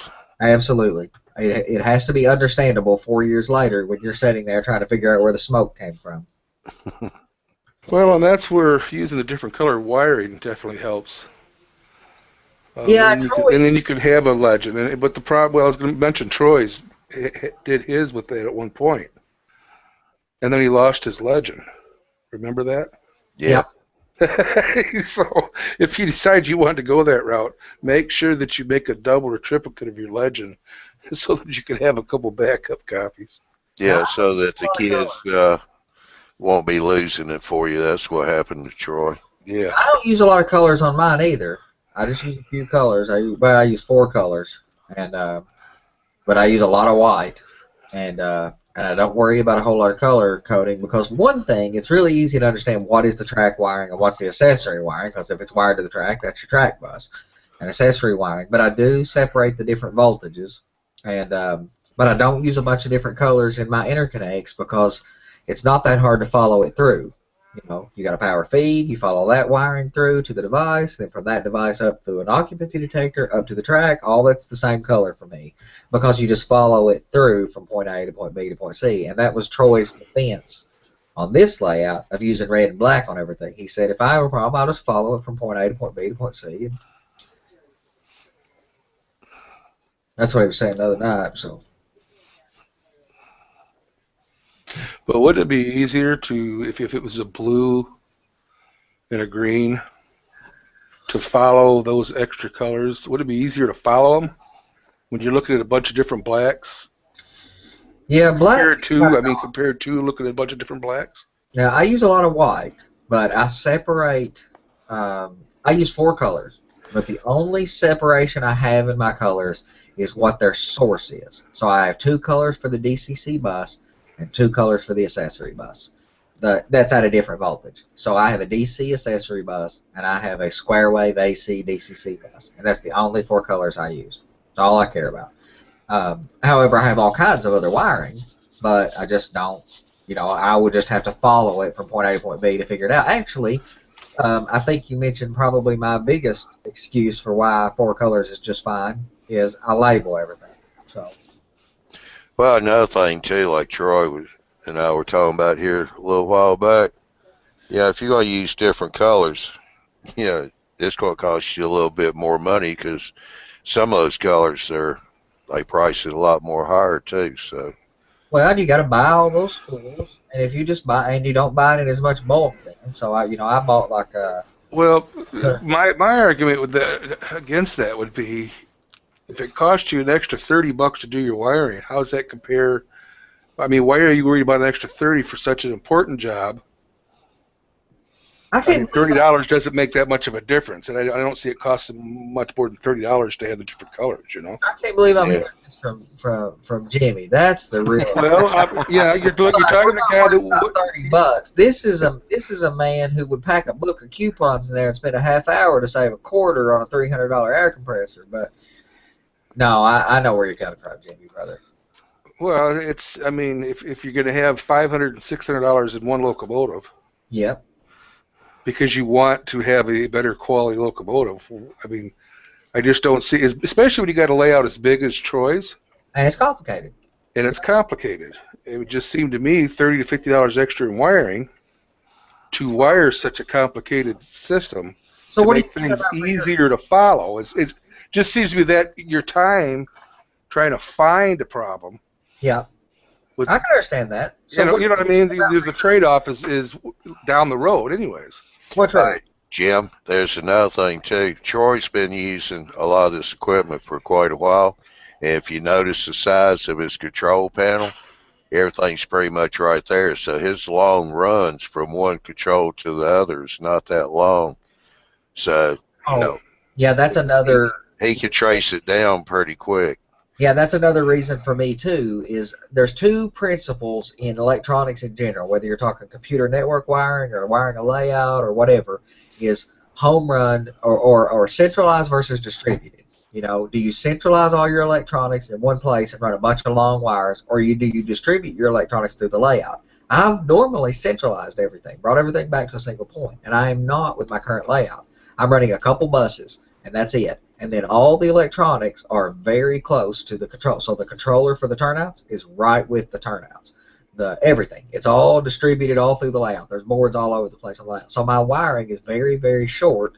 So it's very easy to understand what's going to what because it's all right there in front of you. But what are you thinking about for your wiring, Jimmy? What are you going to use for? Is it all going to be a single bus? I have no clue what I'm doing with mine yet. Okay. Absolutely no thoughts. I'm still trying to get the bench work finished, which is still consists of one more leg and a couple of braces. But that part I haven't even thought to figure out yet.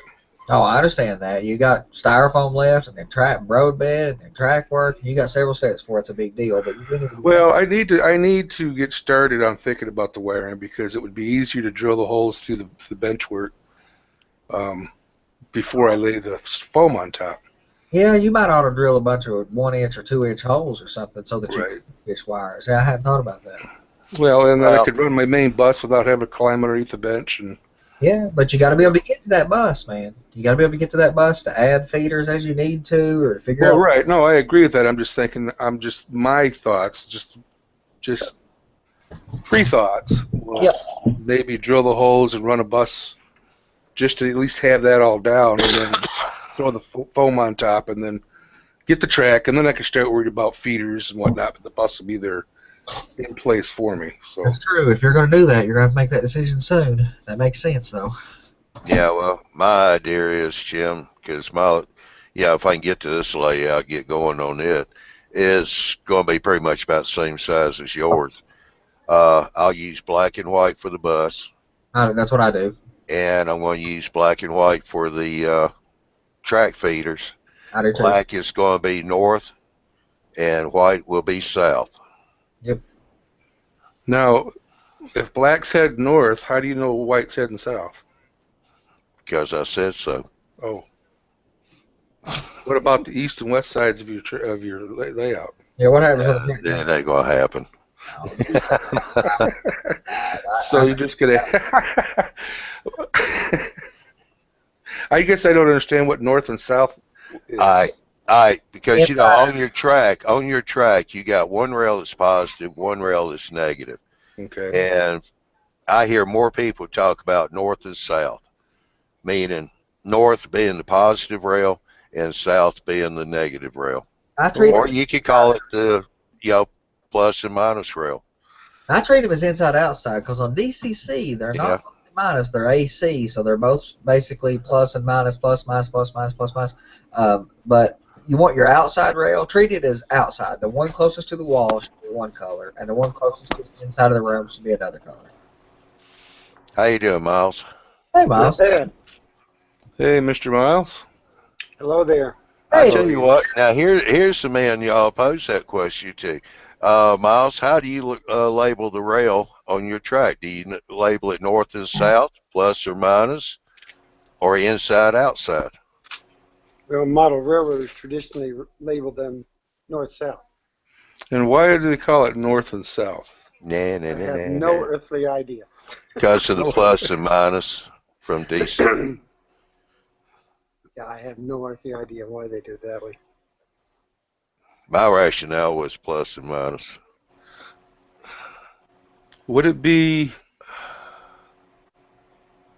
No, I was just thinking, would it be, I mean, if you're going north, the outside rail, but no, that isn't going to make sense either. So, Here you go, Jim, to White. One rail is Minnesota, the other rail is Georgia.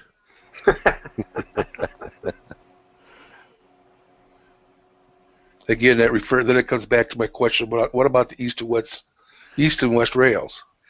They're Well, still north and south.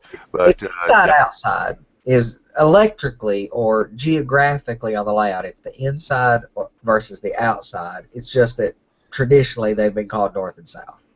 yeah. So the Yes. outside rail would be considered north because it's up, and the other side, the inside rail, would be the south rail. Yeah, and it's just a naming convention. That's why I tend to think of them as inside outside. I suppose that's a very theoretical question, but if you take into account the fact that the United States Congress legislated that all railroads must run east-west, then Yep. logically all the rails would have to be either on the north or the south. And that's really easy for a layout such as mine, which is modeling a prototype that traveled east-west. So when you're standing at my layout, everywhere on my layout, and looking at the track, if you turn and look left, you're looking toward the west. And if you turn and look right, you're looking toward the east. So on my layout, if you look toward the layout, you are always looking north. So the rail opposite you, or closest to the backdrop, or outside, is always the north rail. And generally, the reason they do the north-south naming convention is because if you do your layout, what do they call that, Miles? Directionally pure, I think they say. Yeah, something like that. Yeah, if you do it directionally pure, then you are looking at your layout in such a way as if you were looking at a map all the time. So you would always be looking north and look left for west, right for east, and you're always looking north. That gives you this immediate sense of orientation in what would be the real world model. All right, David has said north-south comes from that most railroads run east-west. And then David also said exactly, Miles, on what you were talking about. I used to go to a guy's railroad and operate all the time, and you always looked south on his railroad, and he was the opposite, but you always knew where you were at least because it was always the same direction. True, but yeah, that would. I mean, you'd get used to anything, but that would confuse me. The reason, but yeah. It always confused me too. I always said, "Are we going to Omaha or are we going to Kansas City? Which way are you going?" Yeah, it's just so much easier if you orient your layout in a way that you would always look at a map. It's so easy to just naturally think that way. And if you know that Norton, Virginia is west of Bluefield, Virginia, then it's real easy to understand you're going west if your train goes by you from right to left. It's really, you don't have to think about it. It just works. Bye, dude. Oh, is Dude on? Don't let him leave. No, he was. He's gone now. Shoot. He asked me to be on Saturday night. I was going to ask him what the heck he's doing. Well, I tell you what, Miles, I'm going to be hosting in Big Bill's place. Okay. We're going to have a pre-show at 9:15, 9:30. Okay. So we'll send you a link out. All right. Do I have to have a certain topic, or are we open for debate? I think it's pretty much going to be open willy-nilly. Okay. This will be the last show of the year too, anyway. So. Oh, gee. Willy-nilly, that become part of the Norfolk Southern, right? Yeah. That's what y'all. Dwight has got another comment. Really stupid question. How to tell positive and negative wires? Well, if you're doing DCC, there really isn't a positive negative, and you've got That's to right. let go of that thing that people have in their heads that is from the DC era. If you have a DC layout, while it is not truly AC, it's what's called square wave, but it is much closer to AC than it is DC. Well, and to answer his question, get a voltmeter, and voltmeters almost always have a red and a black contact. The red contact is almost always positive, Yep. and I always make sure that I put my test leads in red to red, black to black, and then you know that if you get a reading on the meter that reads to the positive side of the meter, you have the positive wire on the red. If you get a negative or it doesn't want to read at all, then reverse them. But whenever you get it right, the red lead will be positive. Yeah, red's usually always hot, black is your negative. Correct. That's true, normally true for AC or DC. Either way, I mean, house wiring is, which I wire my DCC system much closer to house wiring. I use white and black for that reason. It makes sense to me. And then I use like red and yellow in my AC bus, and that comes from computer wiring because that's how computer power supplies are wired. And I can sometimes be a cheapskate, and computer power supplies are dirt cheap, and they are the best thing in the world to power like accessory lighting and turnout motors and stuff. Computer power supply is a great way to power that stuff. Cheap. So What, I use that coloring. another thing that I always do also is I make up things on the computer. I use a lot of those strips, those connector strips, whether or not they're the white ones or the black ones, doesn't make any difference, but I make them up so that I can put a piece of paper under them when I screw them onto the layout, and I label them lead for the main, lead for siding, 9 volts for buildings or whatever it happens to be, so that every one of those contacts is labeled. And I also make up a little placard underneath there that says black to the outside or black to the inside, whichever way you want to wire it, so that I keep track of, at that point under the layout, which wire is supposed to go where in terms of track or buildings or whatever. Because, you know, I may get Alzheimer's someday, and I want a reminder under there. Plus, if one of my friends goes under there and wants to help me with doing wiring, at least he can look at the chart and tell what's what. Well, shoot, if Or you have a complicated layout that you've had for a few years, you know, I have a great memory for stuff, especially wiring and things like that. But if you've had a reasonably large layout for a while, you will not remember every detail of what you were thinking at 2 o'clock in the morning when you were falling asleep and getting solder in your eyes, laying under the bench work. You will not do it. So I say buy a label maker for $10 at Walmart and print good, legible labels. It's so That's right. to do. I was doing I can't remember what they call it now. I am getting Alzheimer's, I guess. They were having some kind of an introduction of a vice president to the engineering department where I was working as a model maker. There's a name for it or whatever. Anyway, they had the whole staff there. They introduced him, and we had to meet him and all kinds of stuff. And one of the hotshot young engineers stuck his hand up and said, "Well, that guy carries a purse." And the facilitator said, "No, it's not a purse. It's an organizer." And the young guy said, "Well, why is he carried everywhere?" And she said, "Because you're 30, he's 50 plus. When you get to be 50 plus, you're going to wish that you established the habit that he has, because you're not going to remember everything like you do now. And if you don't put it down in that organizer and get used to putting it in the organizer right now while you're young and establish that habit, you may not make vice president when you're 50. Yeah. I preach in my career. I preach documentation. I spend more time growling about documentation than I do clocking in and out or budgets or money or the work or what to do. It's documented. I don't care what you did or how much I paid you to do it. If you don't document it, in a year, I'm still going to have to wing it and figure it out. And I don't. How you doing, Glenn? How you doing, Glenn? Hey, John, mate. I'll be back in a sec, mate. All righty. Yeah, I really think it's important to label everything under the layout because, you know, Andy's right. You just forget things, and you've got to label it underneath the layout because, you know, I mean, some of those things you won't see for 2 or 3 years again. And you're not going to remember that. Hopefully, I bought recently. I bought $89 or $99 off from Amazon. It's an Epson label printer. It's about the size of 2 packs of playing cards, and it has it's Bluetooth and has an app that runs on your phone, and it will print the normal little whatever 3/8 of an inch or something labels like you would want. You can buy labels that wrap around wires, and you can buy some big, pretty half-inch labels that are and put icons on them and stuff that are pretty enough for the front of my layout for now. I mean, I hope to go back and get some etched plastic labels once I find somebody that, or brass or something like that.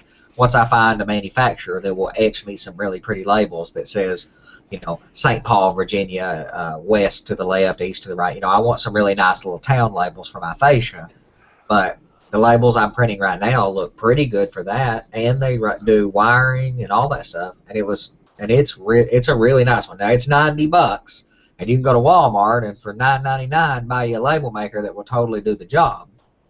But that Epson one is cool. Yeah. How you doing, Glenn? Hadn't seen you in a while. No, mate. No, I've been a bit busy, been a bit crook, but yeah. You're lucky you caught me this afternoon. Yeah. Yeah, Glenn's. Not too bad. Yeah.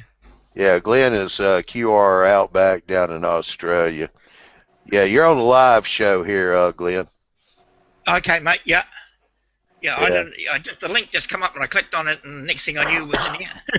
Yeah. No, that's good. That's good. How's Greg? How's he doing on his layout? He's going well. Like what we do is usually the first Sunday of the month we have a run day. It's Stu's Teddy Bear 11 Teams MRL layout, and Greg's been supposed to have been coming, but he's been caught up with work. But anyway, we're having another run day this Sunday, and Greg's supposed to be there. Yeah, but I was talking to him last week, and he's been flat out changing all the. He's been taking out all the foam road bed he's had on the layout and putting cork in. Yeah. So he reckons he'll have that finished over Christmas. So he reckons in the new year, about the middle of January, we're going to have a run day op session at his layout, and he's going to film it all. Yeah. Yeah, that's good. Well, I'll tell you what. Do me a big favor, and tell Greg he better reckon and start getting in a couple of hangouts here starting next year with us. And the last video he posted was a little while ago, even on YouTube, and it was just him changing out roadbed. Yeah, well, he just posted one the other day, a couple of Jeep 30s or Jeep 60s doing some switching. It was just a short one, but he said he's got a heap more of them to do out. But good. He's sort of been flat out at home. He's been trying to do work on his house and work on the layout and see, with him working for QR Rail, he's on 24-hour call. He has his set shifts, but if they get a breakdown or emergency, he's on call. So it's always hard to nail him down unless he's got set days off. Yeah.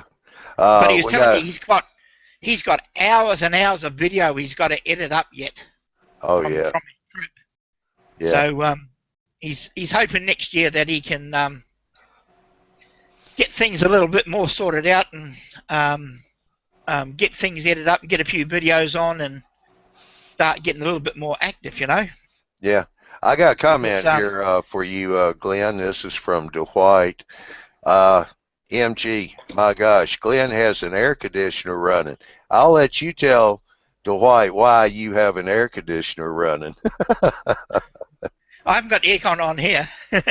It's just a ceiling fan going. Oh, well, it's summertime there in Australia. Yeah, mate. It's not too bad today. It's only what is it? It's only 27°C at the moment. Yeah. Which is about 80 degrees. Yeah. But we've been getting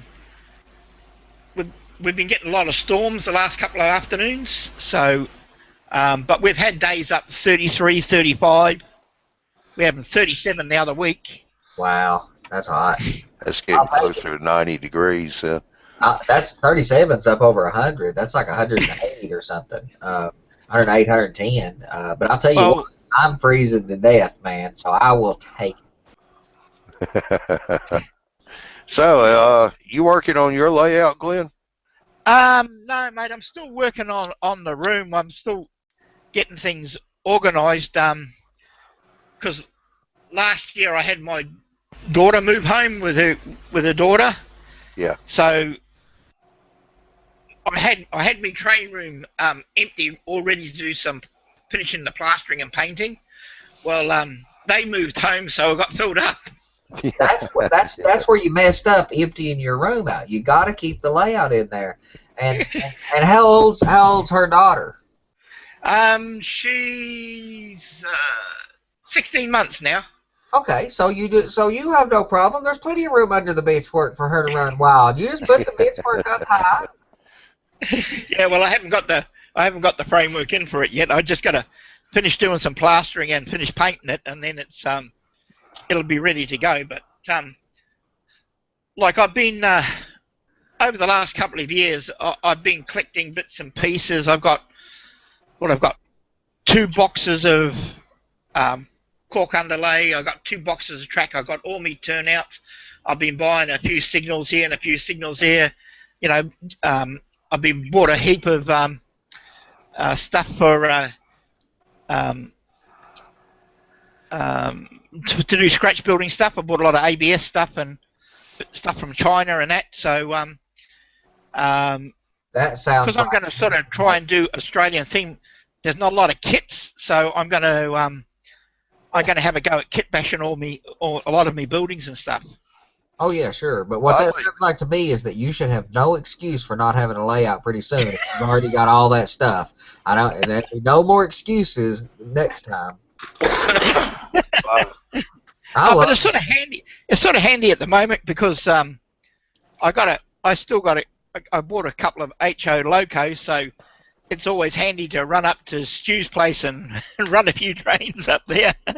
I love to see an Australian themed layout. They're just that scenery is gorgeous. I've watched quite a few. I follow quite a few YouTube channels from British and Aussie modelers, and I'm entranced by a lot of the Aussie modelers. I mean, I tell you what, it's beautiful.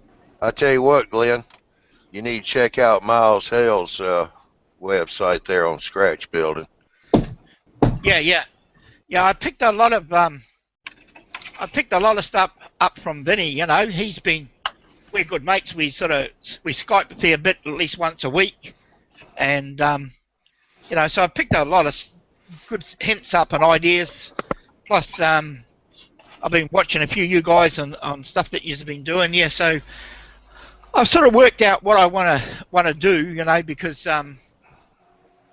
mainly I'll be just running iron ore, coal, some intermodal, and just a couple of passenger trains. So what I'm going to do is I've got some photos of a big loco service depot that BHP have got over in Western Australia in the Pilbara, and so what I'm going to do is I'm going to scratch build this big shed. It'll have 8 tracks running through it. 1 track for the passenger stuff, 1 for servicing coal and iron ore, and then I'll have 4 tracks for the loco side of it. But it'll be all under 1 roof. So what I'm going to do is I'm only going to put the roof on the backdrop side of the building, so I can deck it out inside. So from the front, you'll be able to look in and see everything.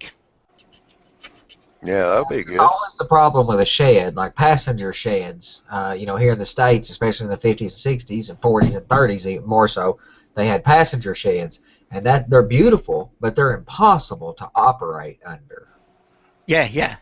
Well, mine will sort of be just virtually for roll in and out servicing. Yep. So I'm not a real switching man. I like my yard will be set up so it's all drive in, drive out. Yeah, running trains.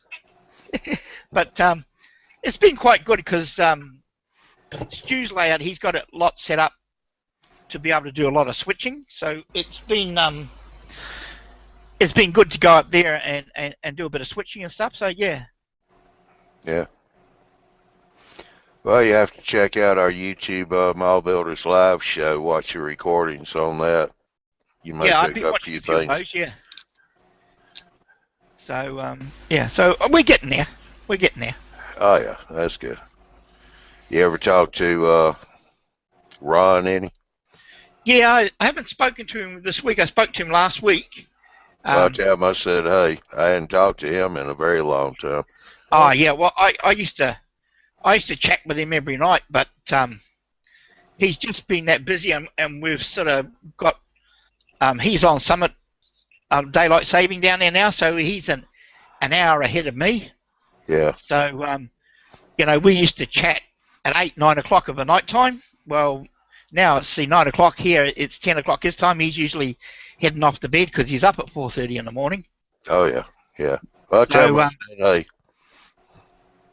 So anyway, I'll send him all your regards when I see him. I hope to catch up with him tonight. Usually I can sort of catch him on a Friday night or something like that. But but we usually try and still catch up about once a week. Yeah. Yeah, that's good.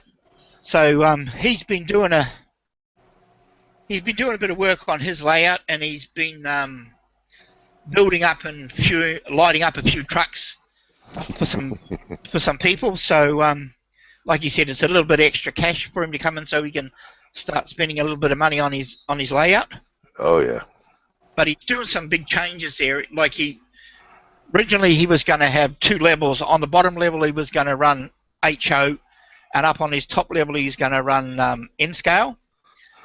So he's taken down half of the N-scale framework at the top, and what he's doing now, he's going to build a couple of helixes, and on the bottom of the HO layout against the backdrop he's going to run an N-scale line through, 2 main lines through, and they'll go up the helix up to the top level to his N-scale setup, and there'll be another helix at the end where he can come back down again. So, but he's trying to incorporate everything because like he's got a lot of those trucks set up to run on that fallow road system, so he wants to be able to run his trucks as well. And like you said, to run that road system across the tracks, it's very expensive, so he's trying to keep the road running to the inside of the layout so he doesn't have to run over any tracks.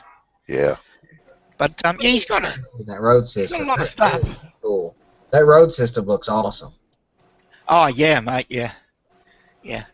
And he's done a lot of work to it over the years, and some of those trucks and trailers that he scratch built, he's put a lot of work into them.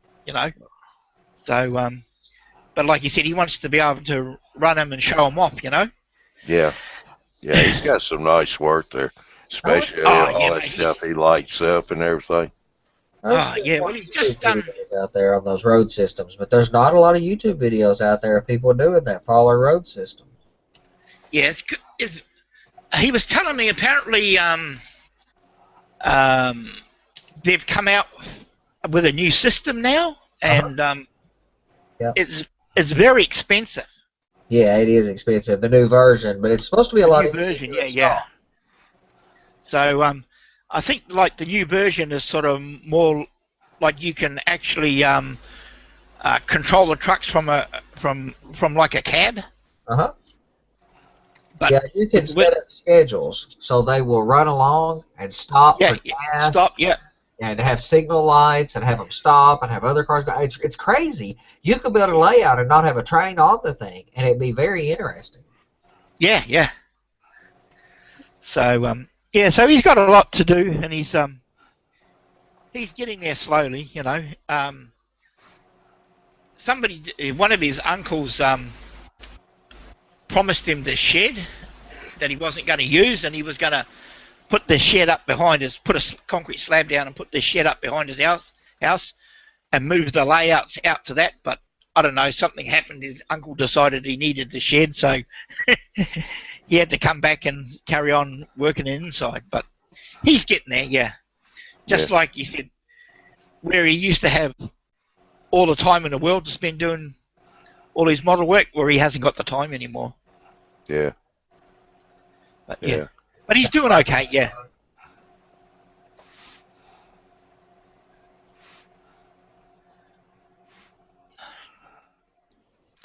Well, So what's let's Jim get cutting up there? What's Jim cutting up? He's building that peninsula on his new layout. Oh, okay. Just about finished with it. He had like about 1 or 2 legs and a couple of braces. He's got a seaport dock. He's put, with a wharf and a crane, and he can put some container ships on it and stuff. Okay. It's going to be a real highlight. Yeah. I love seaside. I mean, I can't do that on my layout, but I love to see, model railroad or maritime. Model railroad meets the ocean. That's just cool. Yeah. Well, I had a look at that when I was designing my new layout. I wanted to put in a big wharf with like a container ship and another ship there for loading coal or iron ore. But even in N scale, those container boats are like 4 foot long.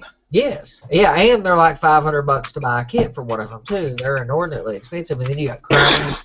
I'll tell you what I like about the ocean side. I like a car float as good as anything, and you can build a car float with a piece of 1x, some track. It's I mean, you got a few dollars in building a car float. It's a very inexpensive kind of maritime operation. What I like so much about a car float is it's an industry that takes a lot of cars of every car type.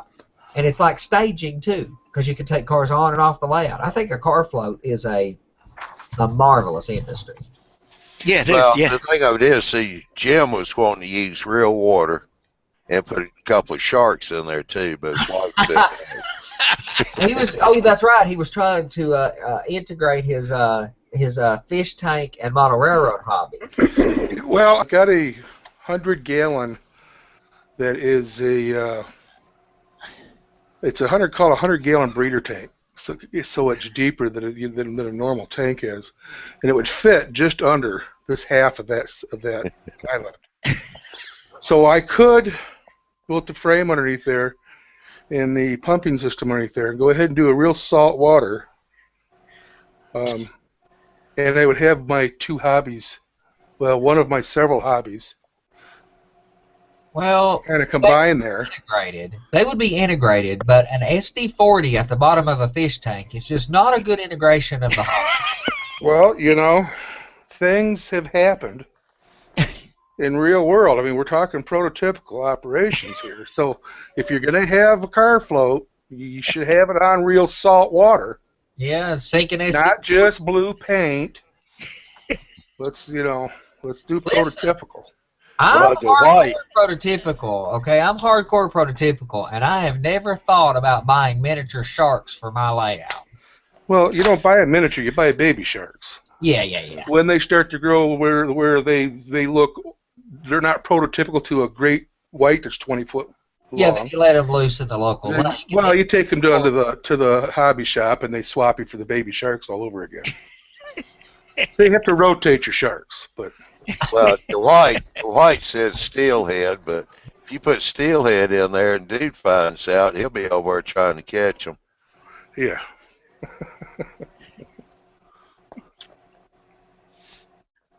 But you guys got me thinking that wouldn't be a bad idea.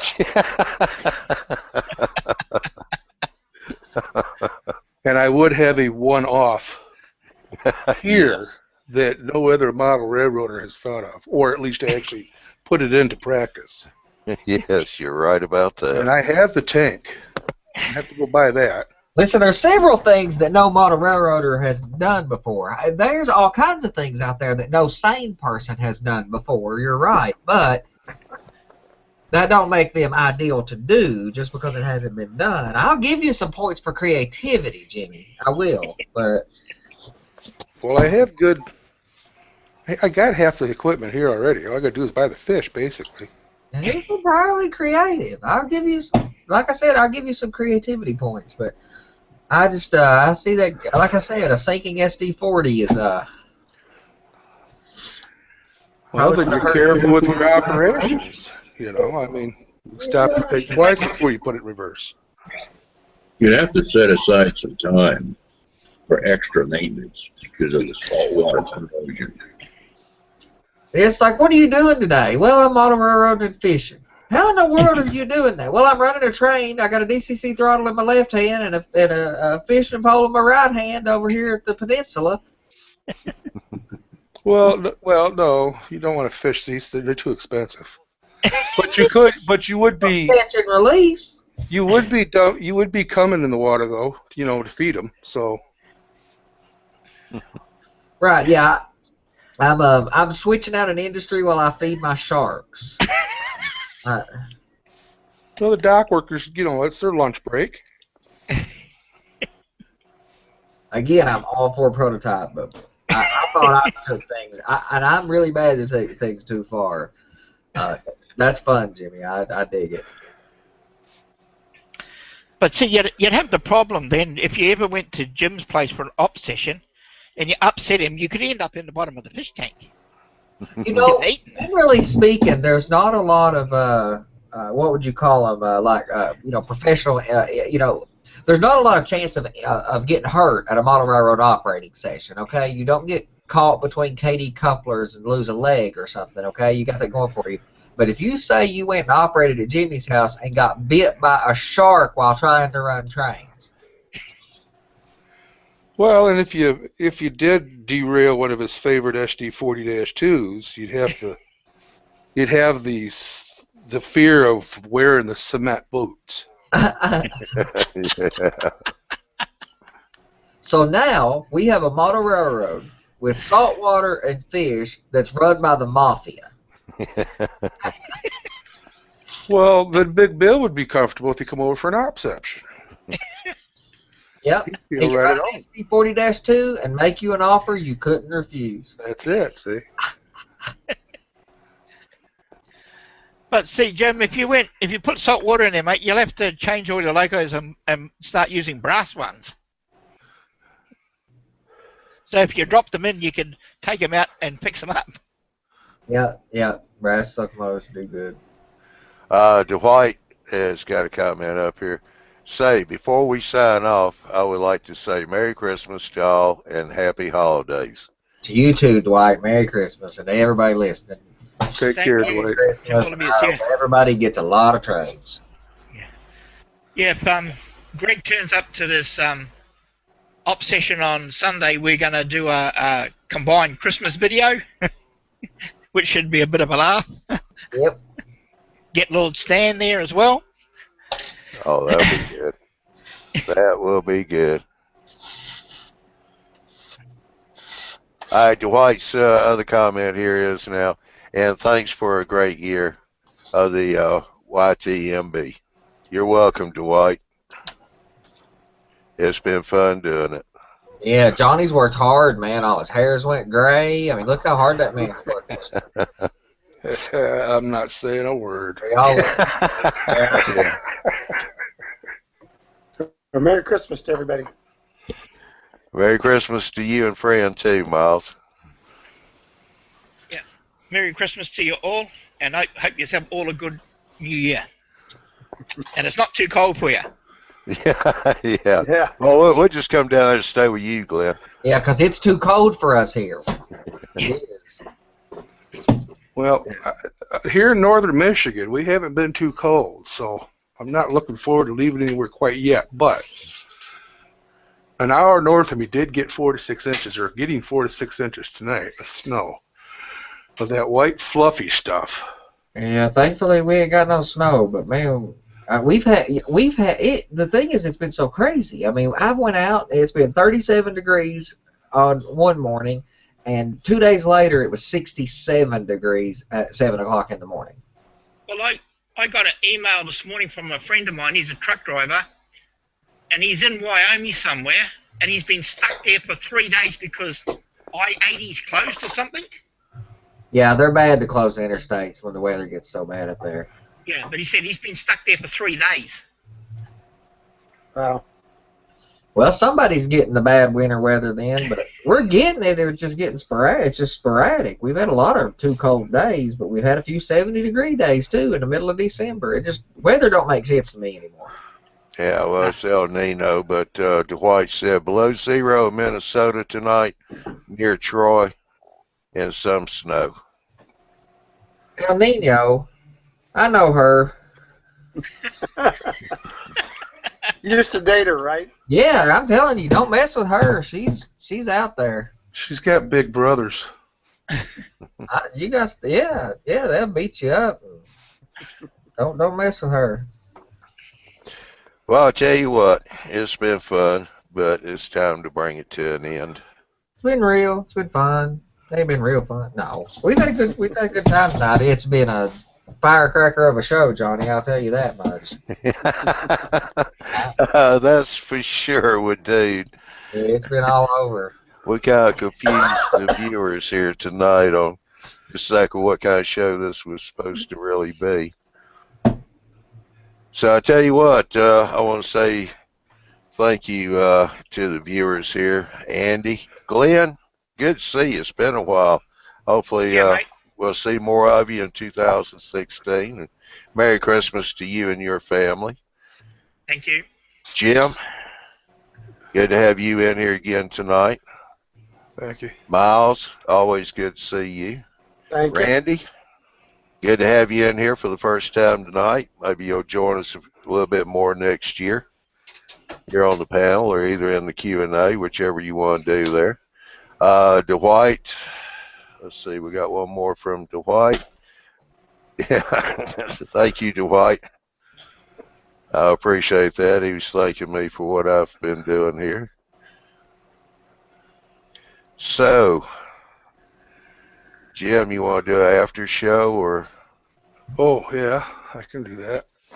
All right, so if y'all want to check on the community page, Jim will post up an after show link, and he'll have a hangout there. So if you want to come into that one, you can. All right, so I just want to say keep checking in on the YouTubeModelBuilders.com website for all the latest news and info on Tuesday night presentations, the schedule, who's presenting, and what the subject is. The eMag, you can sign up for notifications when it comes out. JD and his crew does a great job on that magazine. And the live shows schedule, that's also on YouTubeModelBuilders.com. We have the last live show for 2015 is going to be this coming Saturday, December the 19th. And our guest on the show will be Dude, Miles, and Bill, the track planner. So we'll have all three of those guys on there. So it's going to be a good show. Anytime you have Miles and Bill on there, it's always a good show. Yeah. But also we have the Thursday night hangouts every Thursday night, which is a general discussion on mile railroading. Yeah, I kind of got ahead of myself on this. So you can go to the website and sign up for the eMag, get notifications when it comes out. I want to thank everybody for being participating in tonight's hangout. Everyone on the panel, I want to say thank you to y'all. Merry Christmas and Happy New Year. Because there won't be another Thursday night hangout until January of 2016. I don't have a new calendar, so I don't have the date of the first hangout. So Whole year. Huh? Whole year till the next hangout. Well. Yeah. Well, maybe the DTs won't be too bad for you there, Andy. I'll survive it. I want to thank the viewers for being in here tonight and for joining us all year long on Thursday night hangouts. And hope to see all of you next year. Merry Christmas and Happy New Year to you. Merry And Christmas. with that said, this one is in the can for the year of 2015.